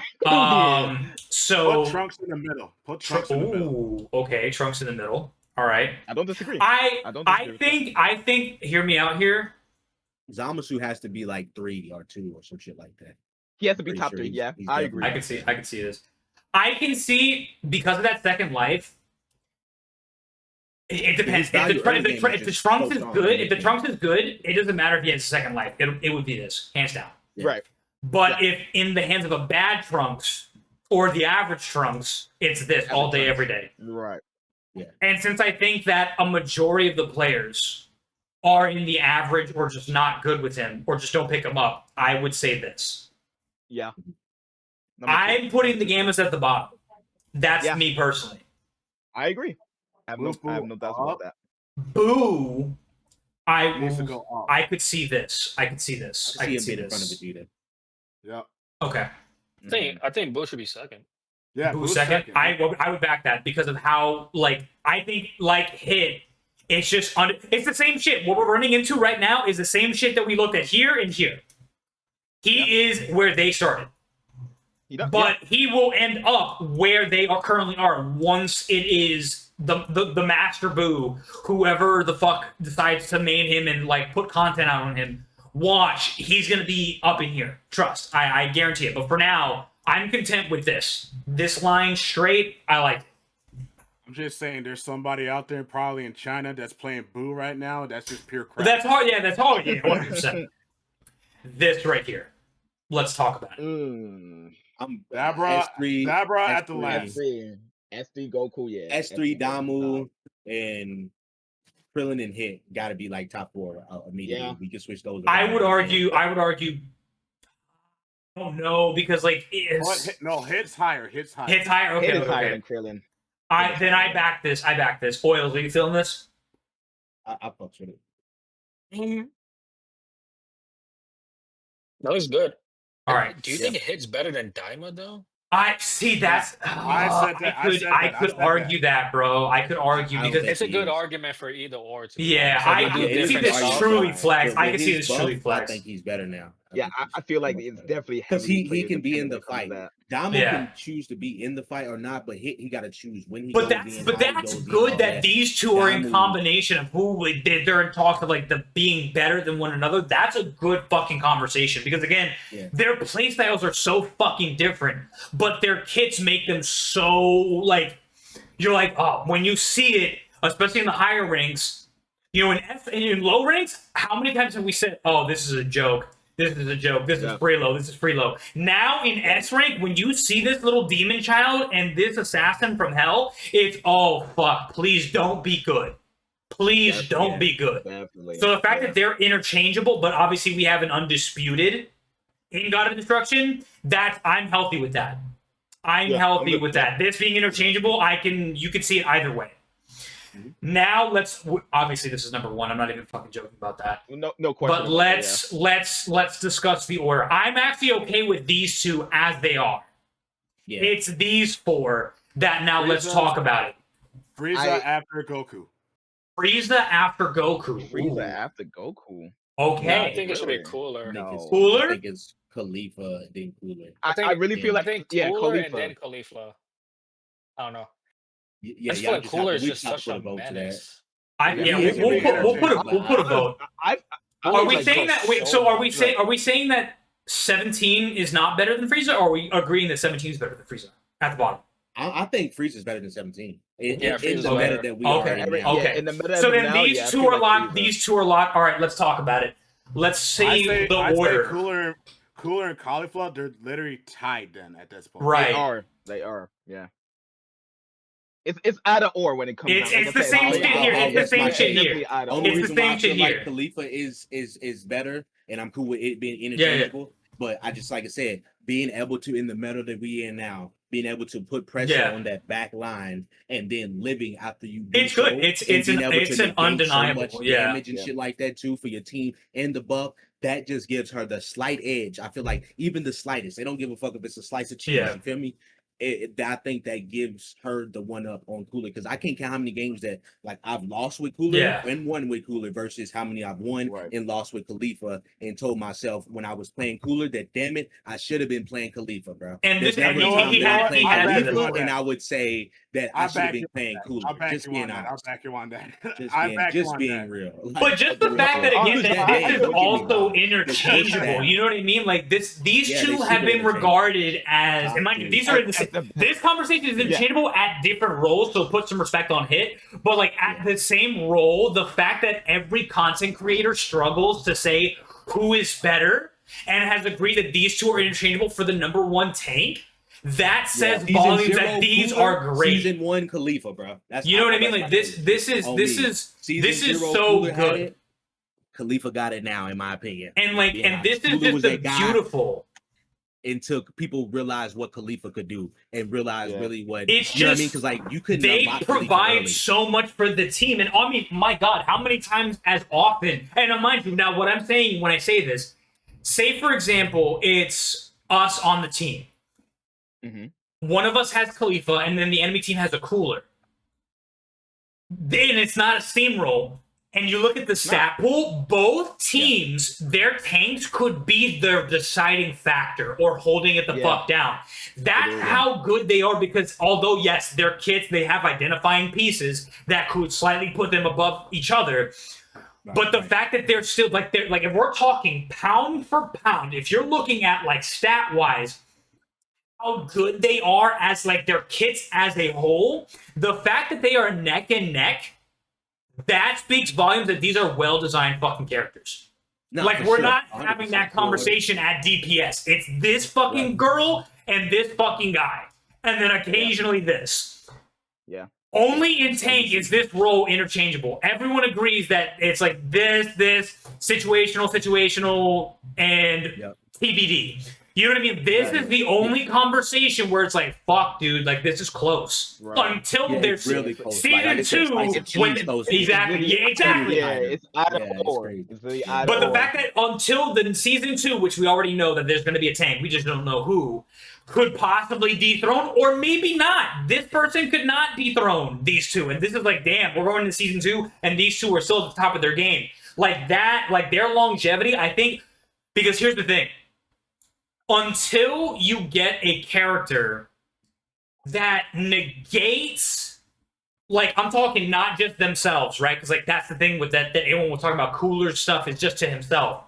Yeah, selfish. Until you get something that negates for the team as a tank,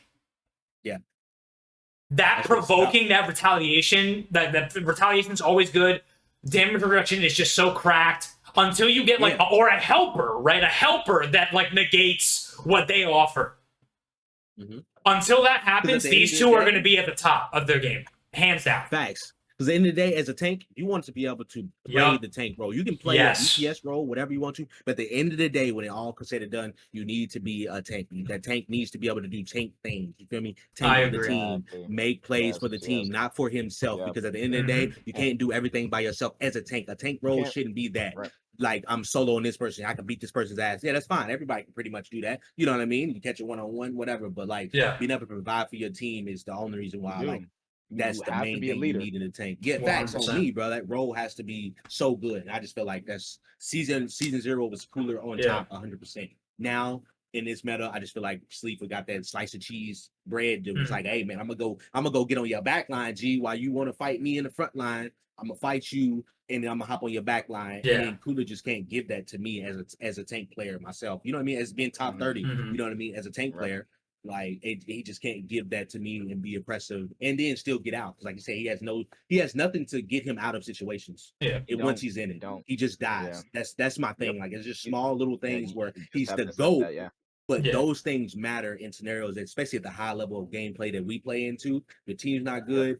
Khalifa, you can shine a little bit more on, even if your team's not good. Fuck it, I can get out of the situation a little bit better. Whatever. Cooler, you all in or you're not. Pretty much.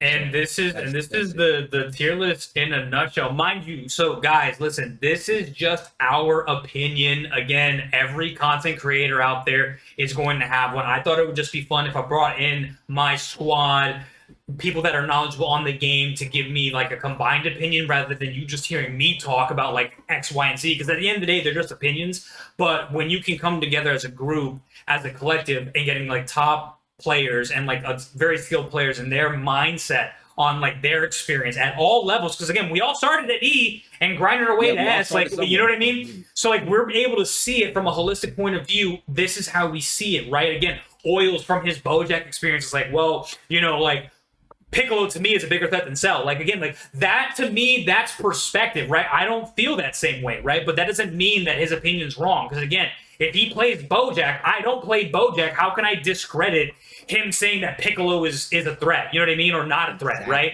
So again, like, please take what we say with a grain of salt, right? Again, we're all just having fun here. Hopefully, again, if they're wanting to come back and do this again when we do season 2, I would love to do this again and again. We still have 2 more characters. So we have Trunks, Gotenks, and God of Destruction Topo coming out. So again, this list could change. You know what I mean? So at the end of the day, again, what you guys hear today, what you guys see today is, again, just our matter of opinion. We're just here to have fun at the end of the day. But guys, that is it for our tier list. Please, please, please check in the description. I'm going to link each and every one of their socials, their Twitch channels, Check them out. Go give them a follow. Please, please, please. These guys are awesome. Again, I didn't invite them just for a hangout session. Obviously, I did. But it's because, again, they are the best at what they do. They are the best in their roles. And at the end of the day, aside from them being just good at the game, they are also great people, guys. So please go out and support my boys. Outside of that, guys, my name is Citizen. Take care of yourselves. Take care of each other. I will see you guys in the next one. Peace out.